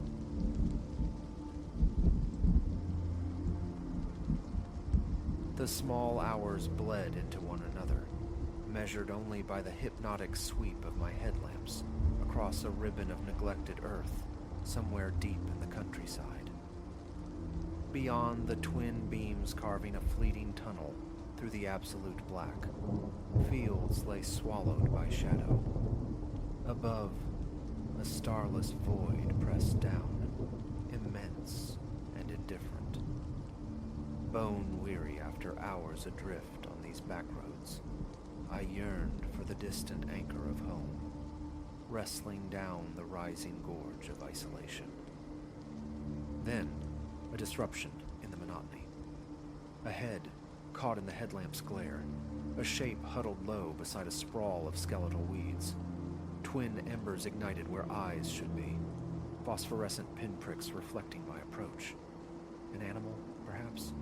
Some feral dog, gray and gaunt. No, it held itself too upright, a disquieting verticality near the crumbling edge of the track. I eased onto the brakes, the car sighing as it slowed. Recognition dawned cold and sharp. The form was undeniably human, and I wrenched the steering wheel violently left. The vehicle's rear fishtailed, tires spitting gravel. A brief, terrifying loss of command before it lurched to a halt, skewed sideways. Engine still stammering, its lights now sliced uselessly across an empty expanse of turned soil. A ragged breath escaped me. The figure remained somewhere behind me now. prudence warred with morbid curiosity. Check the front first. The grating sound as I swerved suggested contact. I distrusted the car, felt its vulnerability. Popping the hood in this suffocating darkness felt like madness, yet necessary, and I needed to confirm, to ground the phantasm I'd nearly struck. Engaging the parking brake with a decisive click, I pushed the door open and stepped out. The air bit, sharp and smelling of damp soil and something else, faintly metallic. Grit crunched beneath my boots. A profound, unnerving stillness had fallen. No crickets chirped, no unseen things rustled in the bordering growth. My headlights cast feeble spears into the distance, illuminating only barren dirt, skeletal bushes, and the distant crooked geometry of a fence. Slowly, I pivoted, facing the spot where the encounter began. There, etched against the deeper black behind the car, stood a silhouette. Near the verge where I'd skidded, it waited. Those same luminous eyes caught some stray photon, holding a captive gleam even now, though what light source they found remained a mystery. I lifted a hand, attempting to shield my vision from my own headlights' glare, but the form lingered too far within the gloom. Only its outline was discernible. It seemed taller now, no longer crouching, possessed of an unnatural stillness.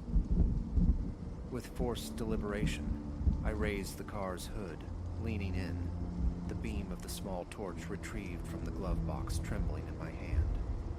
Radiator, hoses, belts, a cursory inspection under the stuttering pulse of the engine's rough idle.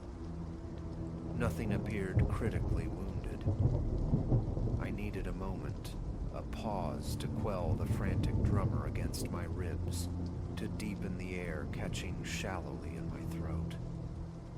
Sweat, cold despite the chill, prickled my neck. Each time I risked a glance over my shoulder, it happened. The figure seemed closer, not by any perceptible stride, but by increments, advancing only in the blind spots of my attention. 30 yards became 20, then less. It didn't walk, not in any way I understood. It simply occupied a new position whenever my gaze returned, teleporting fractionally nearer through the unobserved seconds. I slammed the hood shut, the sound unnaturally loud, and retreated until my back met the cold metal of the driver's door. My eyes stayed locked on the figure as my hand fumbled, fingers trembling, for the handle. Pulling the door open required turning away, just for an instant. In that sliver of peripheral vision, a definite shift, a closing of the gap. Inside, I thumbed the lock, a gesture of pure, irrational hope. The figure bore no weapon, no tool, only its aberrant posture and those unsettling, light-gathering eyes. An attempt to pull forward to straighten the car met immediate resistance. The front wheel had nosed into a shallow trough beside the track. The chassis shuddered as I pressed the accelerator, tires biting uselessly at loose soil. Reverse offered no purchase, only a whine of protest and spinning rubber.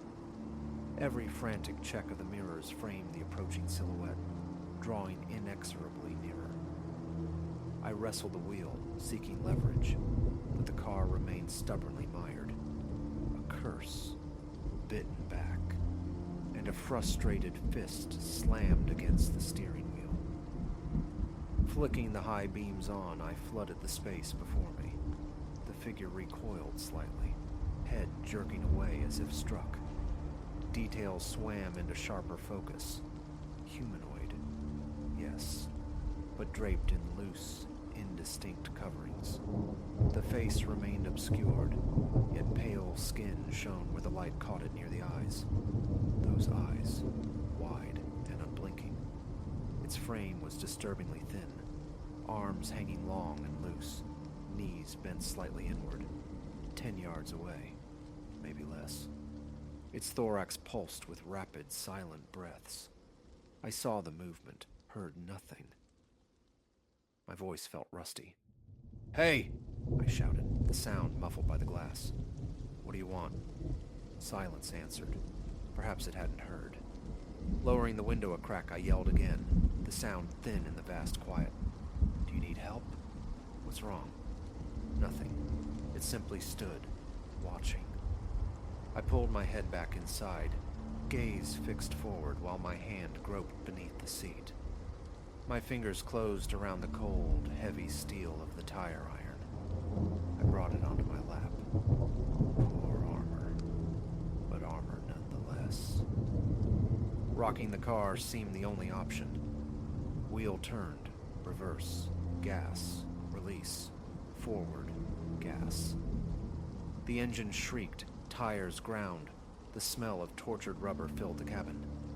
Each shift of gears, each glance at the dashboard or mirrors, tore my eyes from the figure. My chest felt banded with steel. After 4 or 5 desperate cycles, a lurch, a few precious inches gained. The front tires found purchase on firmer ground. A flicker of relief, a ghost of a smile. Then I looked up. It was 5 yards away, standing just at the edge of the headlight's reach. Its lower face was illuminated now, mouth closed, a rigid line, jaw set. The skin looked papery, desiccated. Drive selected, accelerator pressed. Nothing. The car refused to move. A sickening realization. The rear tire must be snagged. Panic surged anew, my limbs feeling heavy, unresponsive.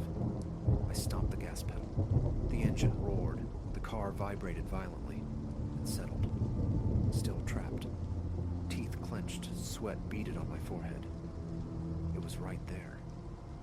I could see one of its hands now, skeletal, long-fingered. A faint tremor ran through it, utterly silent. No footfalls, no breath sounds reached me. Headlights blazing, engine running. I leaned across the passenger seat, fumbling with the glove box latch. Inside, amidst fuses and old receipts, lay a small folding knife. I pocketed it, another futile talisman. Trapped in the car, or exposed outside while checking the tires, forced to look away, allowing it closer. Every option felt like a different door to the same nightmare. A different tactic. Reverse again, try to back up further, maybe turn around completely. Shifting gears, I forced myself to look over my shoulder, scanning the darkness behind. My neck screamed with tension. Don't blink. Gas pedal down. The car jolted backward, a slight bump, then stopped. I snapped my eyes forward. It was leaning against my driver's side window. Its eyes, inches away, blazed with the reflected light from my dashboard.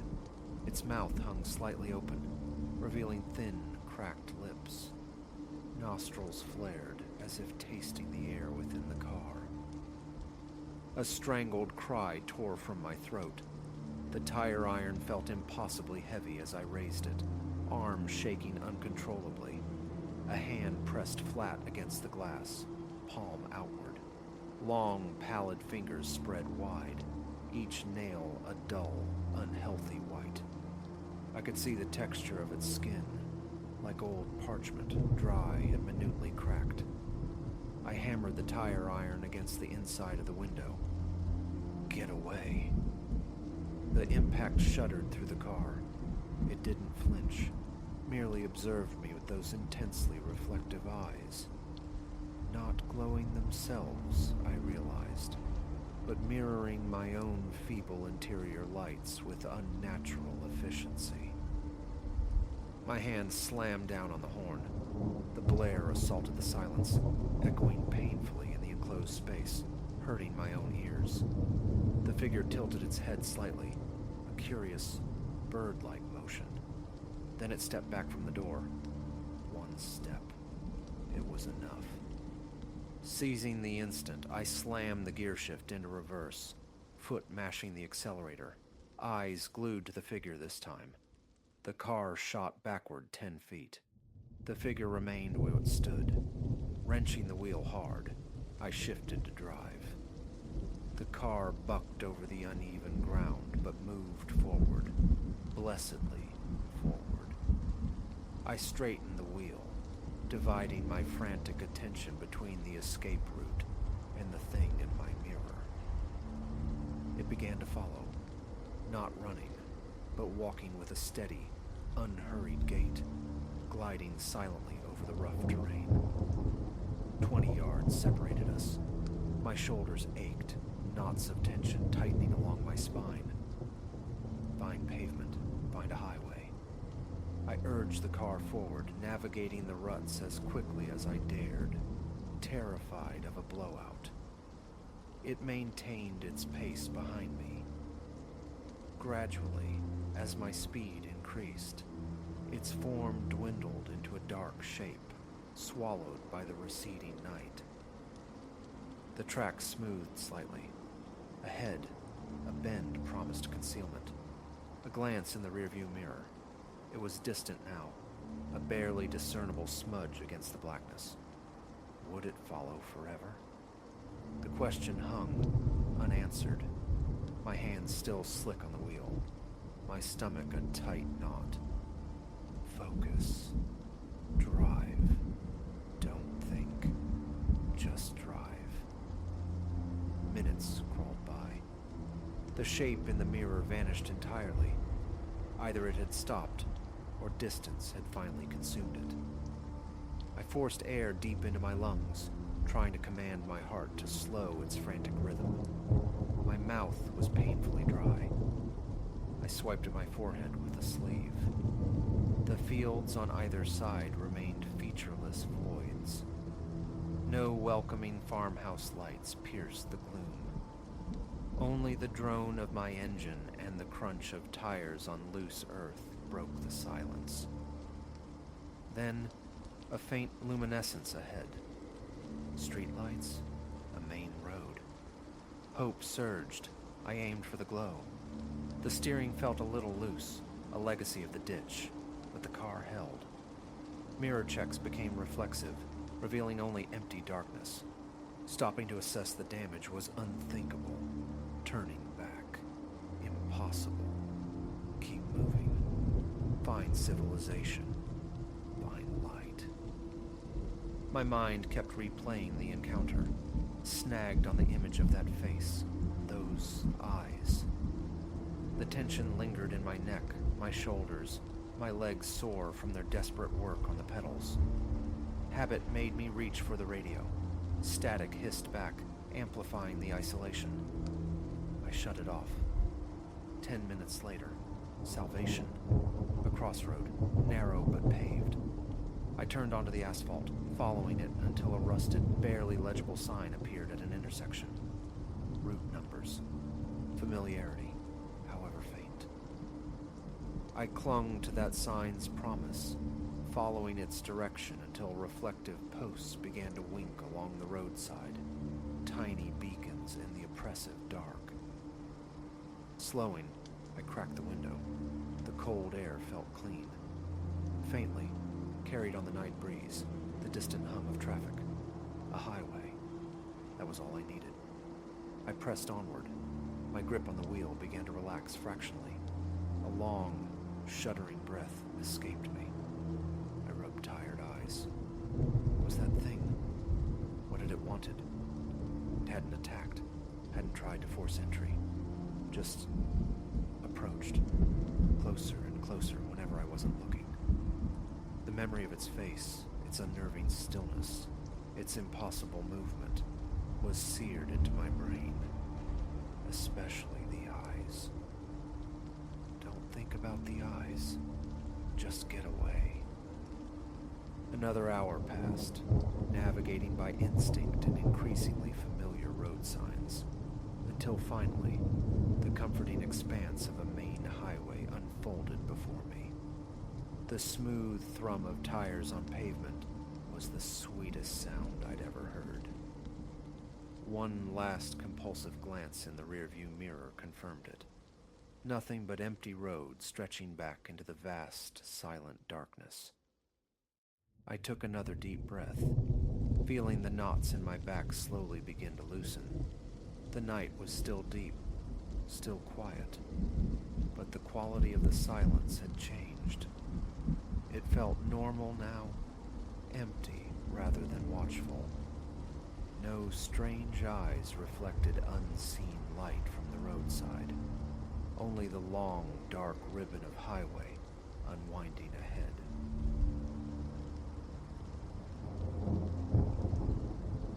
That first night remains etched, a fissure in the ordinary. I lay adrift in the bedroom's gloom, sealing a blank canvas above. Outside, the street slept soundly. Then, slicing through the hush, a solitary, jagged bark. A sound so sharp it pulled my nerves taut. I held my breath, listening into the void, waiting. Perhaps a minute crawled by before the second bark arrived, distant, yet unsettlingly close.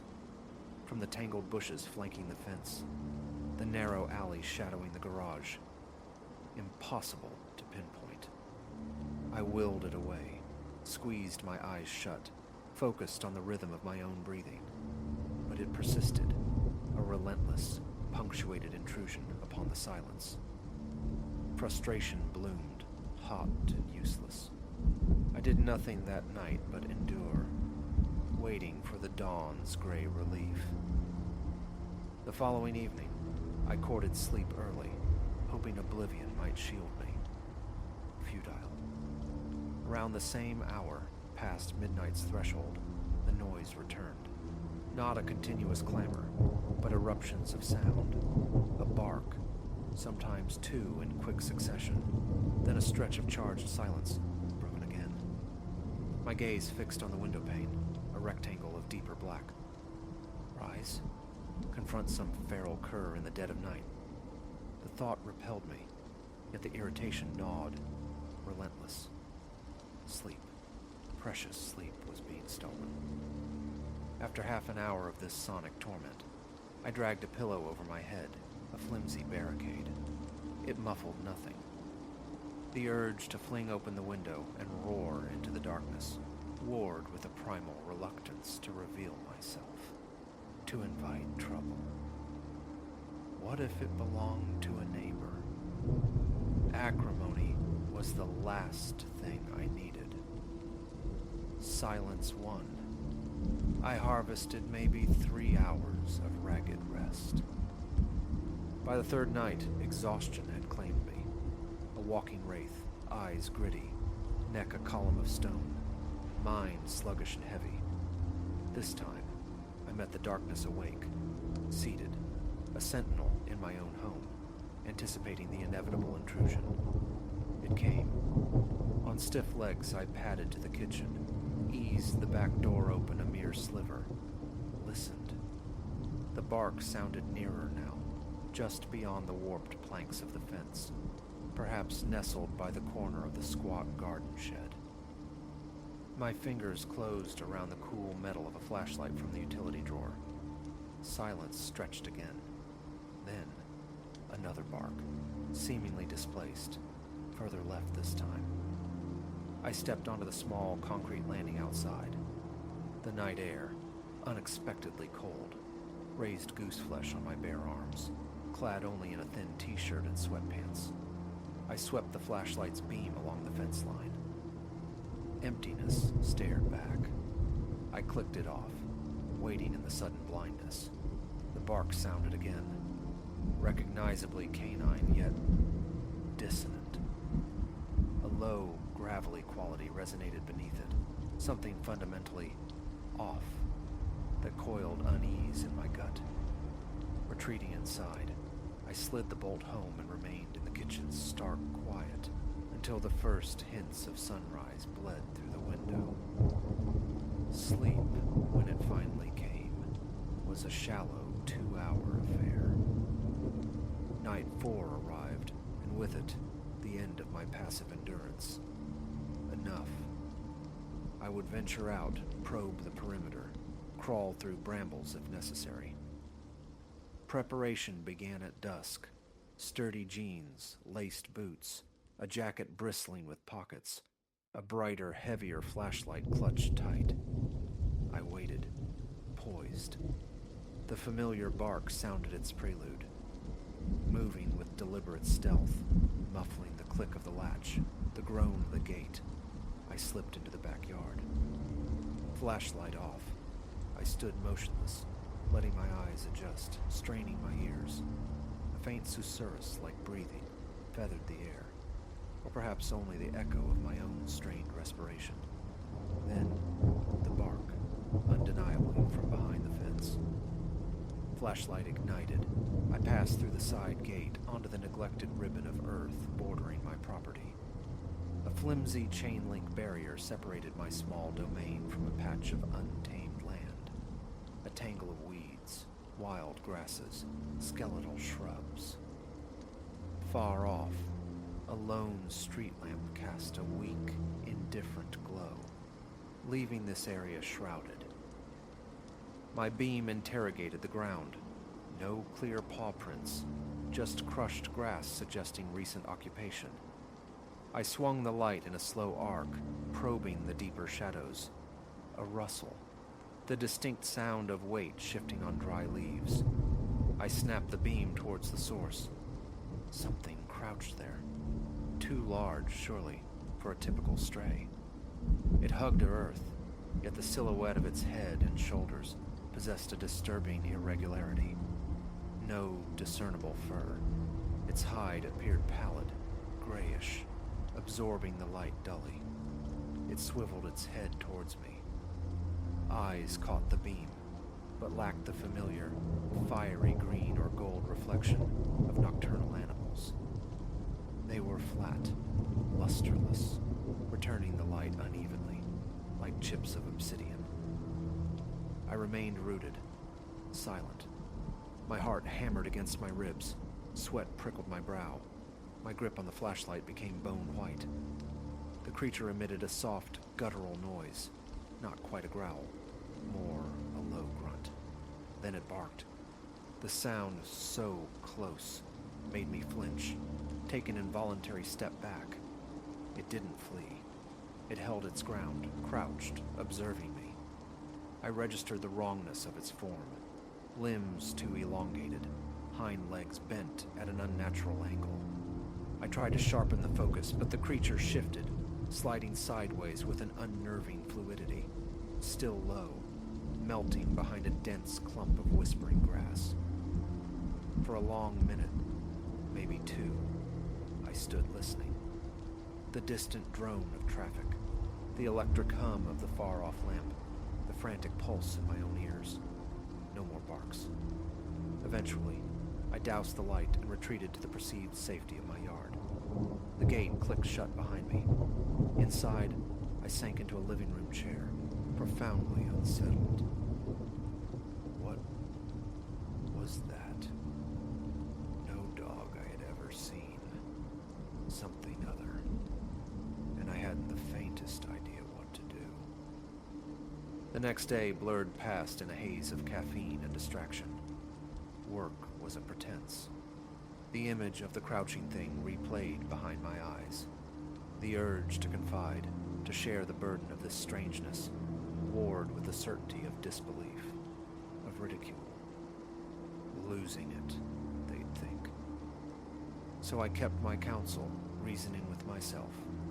A trick of the light, a diseased or injured animal, viewed from a distorting angle. Yet a deeper certainty whispered otherwise. This was not right. That night, I plunged the house into absolute darkness, becoming a shadow myself. I settled on the floor by the back door, ear pressed against the cool wood, listening. Like clockwork, the barking commenced. I sprang up, snatching the flashlight, and, On impulse, a heavy wrench from a nearby shelf. Outside again, I moved like a wraith along the fence line, senses straining. The rustling returned. This time I threw the beam instantly into the brush. Movement flickered, indistinct. As I edged closer to the chain link, the creature partially rose. It levered itself upward momentarily onto its hind limbs before dropping back down. Definitely not canine. The proportions were nightmarish. The forelimbs seemed articulated like arms, the head oddly shaped. A fleeting glimpse of a face, flat, pale. A mouth opened, revealing sharp, irregular teeth. It barked again, the sound strained, artificial, as if mimicking a noise it had heard but couldn't perfectly replicate. Paralyzed, heart pounding, wrench a leaden weight in my hand. I dared not breach the fence, dared not approach further. The creature paced restlessly behind the screen of grass, its silhouette shifting, morphing in the shadows. Its breathing was audible now, a heavy, rasping cadence. A peculiar odor drifted on the air, damp earth, decaying leaves, underscored by a faint, cloying sweetness, like something beginning to rot.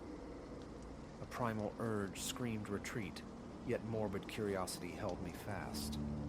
I took a hesitant step forward, centering the flashlight's glare directly upon it. The creature recoiled from the light, shuffling back awkwardly. I saw what looked like loose folds of skin at its neck, or perhaps patchy, uneven fur. Its mouth opened again, teeth bared, issuing another short, staccato bark.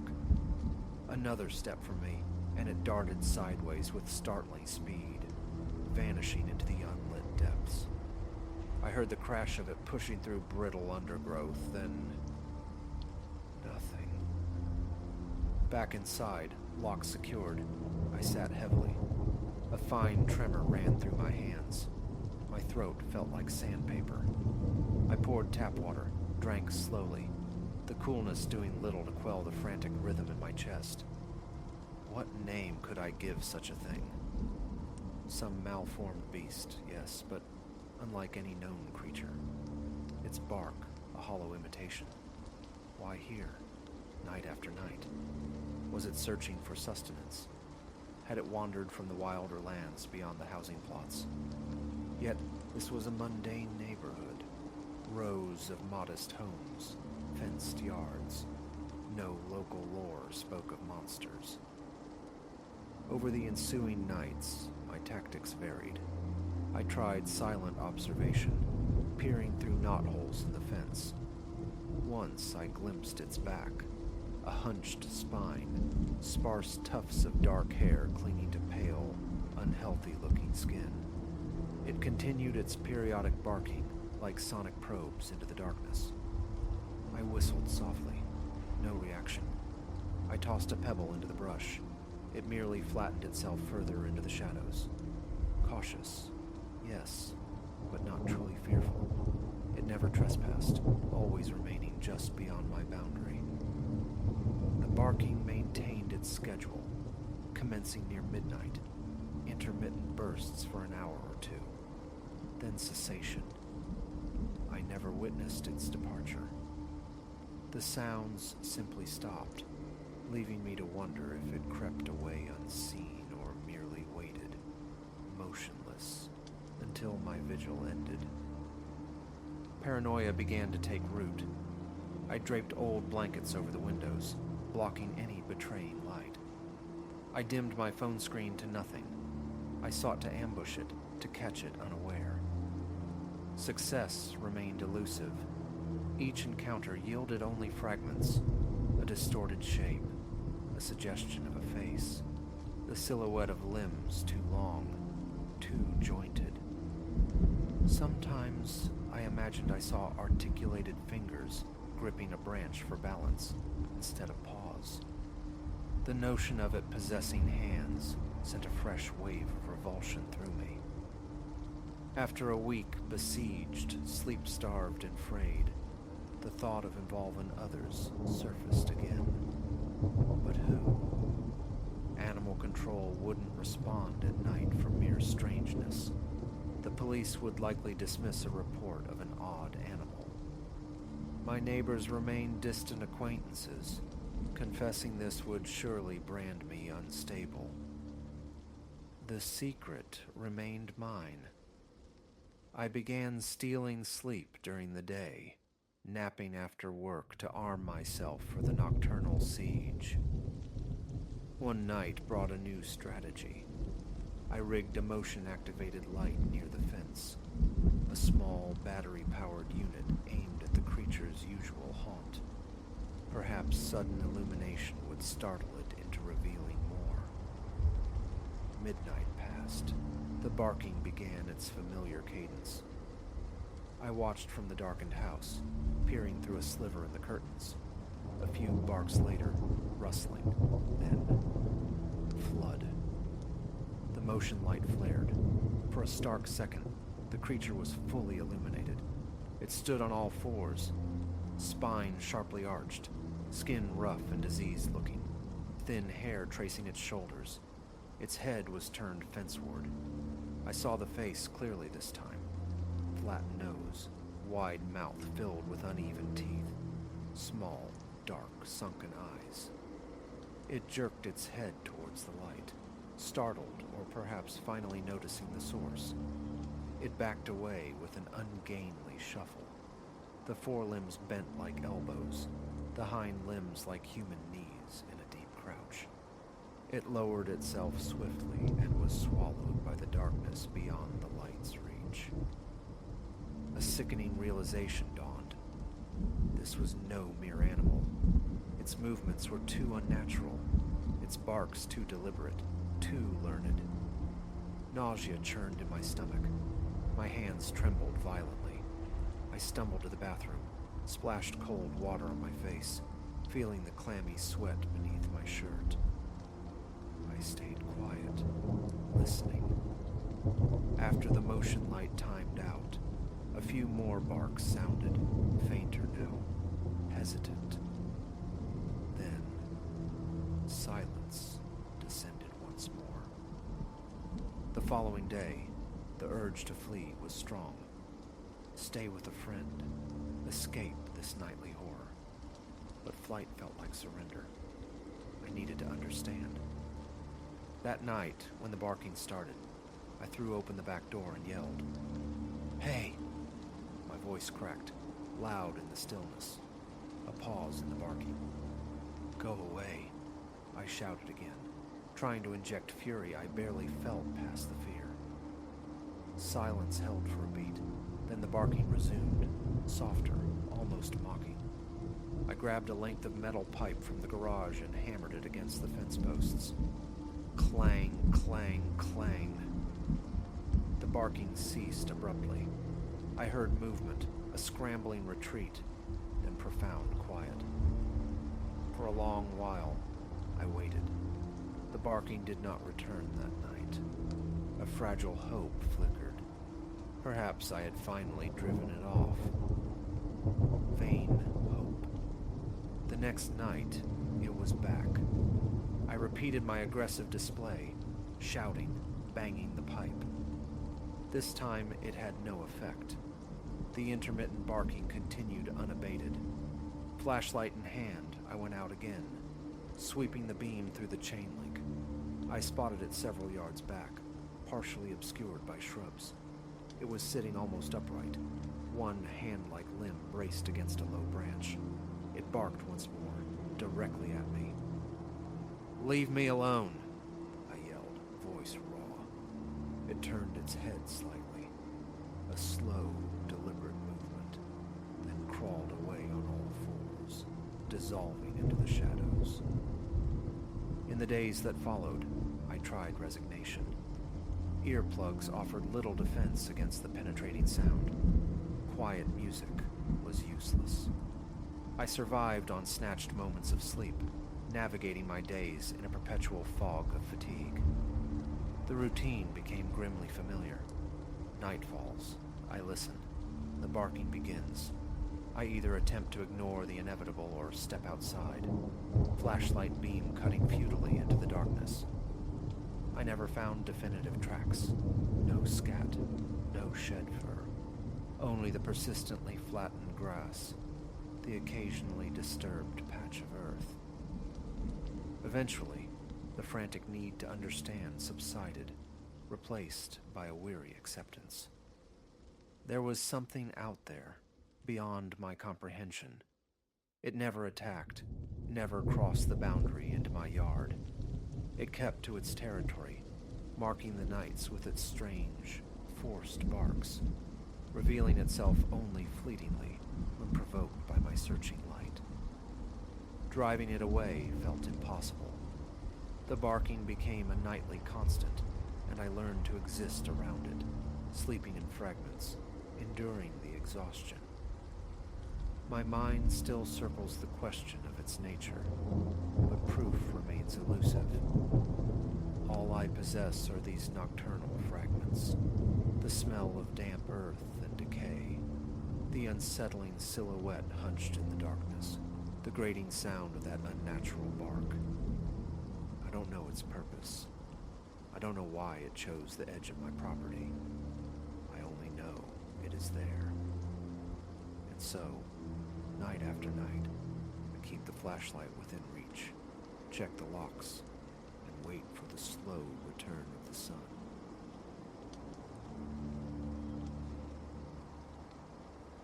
The bone-white key, intricately carved yet unnervingly cold, felt alien in my grasp, a relic stark against the mundane tumblers I knew.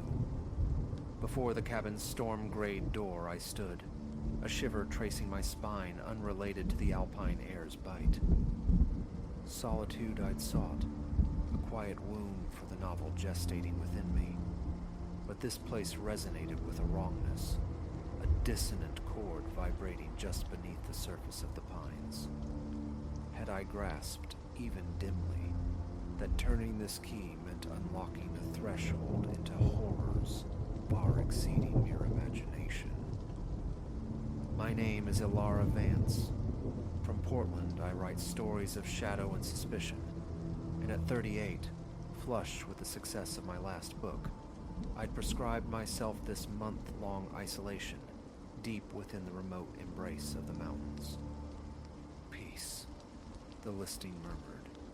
Serenity, vistas to steal the breath. Fertile ground, I'd thought, for my next narrative tapestry. The ascent itself was a ribbon of asphalt winding through cathedral pines, sunlight dappling the forest floor. Yet, as the miles dissolved behind me, a subtle disquiet began to bloom.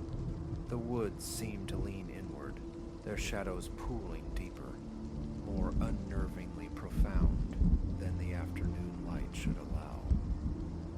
An overtaxed mind, I reasoned, a writer's penchant for finding menace in the mundane after hours spent navigating the serpentine roads.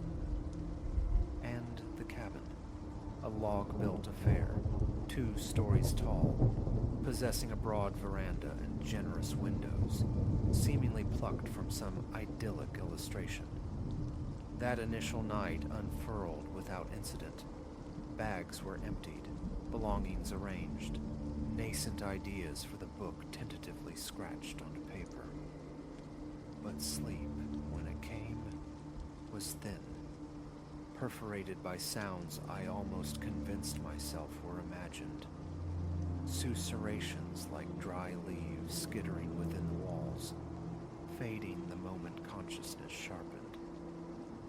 The true strangeness began its insidious creep the following day. While acquainting myself with the cabin's geography, my gaze snagged on the living room hearth. Amidst the fieldstones, one particular knot in the dark wood paneling beside it seemed watchful. Compelled by curiosity, I pressed it. A faint click echoed, satisfyingly mechanical, and a section of floorboards near the fireplace pivoted inward on unseen hinges, yawning open to reveal stairs plunging into absolute black. A thrill, sharp and perilous, pierced through me, laced with an equal measure of dread. A secret passage. The stuff of my own fictions made real. Clutching a heavy flashlight, I descended, the air growing progressively colder, thick with the scent of damp earth and something else, something metallic and old. Each step echoed in the confined space. At the bottom lay a small, circular chamber. Shelves lined the curved walls, laden with the disquieting miscellany. Leather-bound volumes shedding brittle flakes, glass jars clouded with unidentifiable sediments, and objects that looked chillingly like ossified bone fragments. Yet, it was the room's heart that commanded my focus.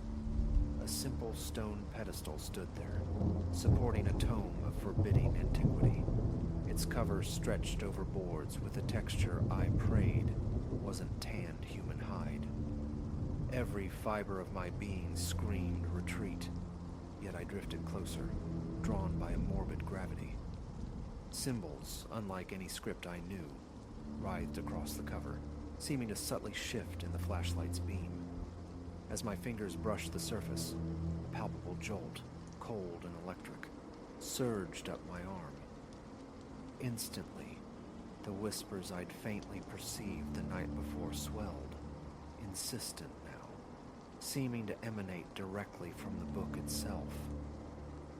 Panic seized me. I stumbled backwards, scrambling up the stairs, bursting out onto the porch to gulp the clean, sharp air, my heart hammering against my ribs. What abyss had I inadvertently peered into? Was this some grotesque stagecraft left by a former occupant, or a presence far more ancient and malignant? My composure regained, fractured though it was. I reached for my phone to contact the rental agency. No signal. Predictable. Miles from anywhere resembling civilization. To make a call required descending the mountain. Turning back toward the cabin door for my car keys, I froze. Reflected in the window glass, superimposed against the dim interior, was a face. Drawn, pallid as bleached parchment, with eyes like chips of obsidian catching the dying light. I blinked, and it vanished. Sleep that night was a besieged fortress. The whispers intensified, no longer vague susurrations, but articulate murmurs, weaving my name into their sibilant tapestry, urging a return to the chthonic chamber below. I fought the compulsion, but with every passing hour, my defenses eroded. Just before the bruised light of dawn stained the sky, I found myself standing once more before the open trapdoor, the cold air breathing up from below. This time, hesitation was absent. I descended, pulled by an inexorable current. The book lay open upon the pedestal now, its pages illuminated by my flashlight, revealing the same unsettling sigils that adorned its cover. As I neared, the whispers escalated into a deafening, multi-tonal roar that pressed against my eardrums. I laid my hands flat upon the open pages. The world dissolved. Visions flooded my awareness, fractured glimpses of realities alien beyond reckoning, of entities whose very existence mocked sanity. I witnessed cyclopean cities built along impossible geometries, heard the grating cadence of languages no human throat could form, felt the glacial touch of intelligences older than time itself. Consciousness returned slowly. I was sprawled on the cold stone floor of the hidden room, slick with sweat. The book was closed, yet I could feel its latent power humming in the air, a resonant frequency just below hearing. I staggered back up the stairs, my mind a shattered mirror, reflecting incomprehensible vistas. In the ensuing days, I tried desperately to rationalize the experience as a hyper-realistic nightmare, a product of isolation and stress. I hurled myself into writing, the words pouring onto the page with feverish intensity. But the story taking shape bore no resemblance to the cozy, intricate mystery I had envisioned. Instead, it was a narrative steeped in cosmic dread, populated by abyssal gods and unspeakable rites performed under alien suns. At night, the visions from the book returned as dreams, vivid and terrifying. I'd wake with a strangled cry, sheets twisted like bindings, my skin sometimes bearing faint, complex patterns that faded with morning light. A week into my stay, the world outside the cabin began to subtly warp. The forest seemed altered, the pines hunchbacked, their branches twisting at unnatural angles. Animals gave the cabin a wide berth. The few birds I glimpsed seemed subtly wrong. Proportions skewed, their calls discordant, grating shrieks that set my teeth on edge. Departure was the logical imperative, yet an unseen tether held me fast. The book beckoned, whispering promises of knowledge and power that dwarfed human ambition. Each day found me spending longer hours in the subterranean chamber, poring over the cryptic text, absorbing its terrible lore. As I delved deeper into the book's labyrinthine secrets, the true architecture of reality began to reveal itself. Our perceived world was merely a fragile membrane stretched taut over fathomless horrors. And I, Ilara Vance, through some unfathomable cosmic confluence, had become a nexus, a potential conduit between dimensions.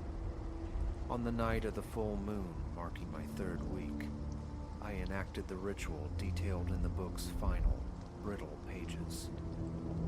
As the arcane syllables left my lips, reality itself seemed to fray and unravel around me.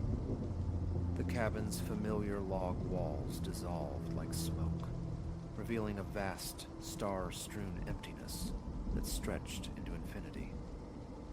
And then I beheld them, the sleepers beneath, the cosmic architects the book had unveiled. They were more terrifyingly beautiful, more awesomely grotesque than my mind could truly encompass. Their mere presence a force that threatened to pulverize my consciousness. Yet, annihilation was not their intent. They communicated not with sound, but with concepts burned directly into the fabric of my being, imparting truths about the cosmos no human was ever meant to bear. They revealed my purpose, the role I was destined to play in the metamorphosis to come. When I returned to myself, the cabin was no more.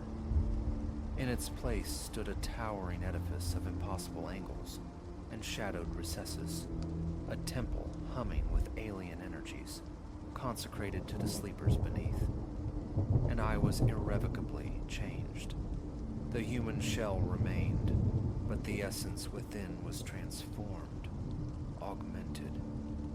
No longer merely Ilara Vance, novelist. Now, prophet, harbinger. As I pen these final words, I feel the partitions between worlds thinning, becoming permeable. Soon, the sleepers beneath will stir fully, and reality as humanity understands it will undergo a profound, convulsive shift. Some will name it apocalypse, the end. I know it differently.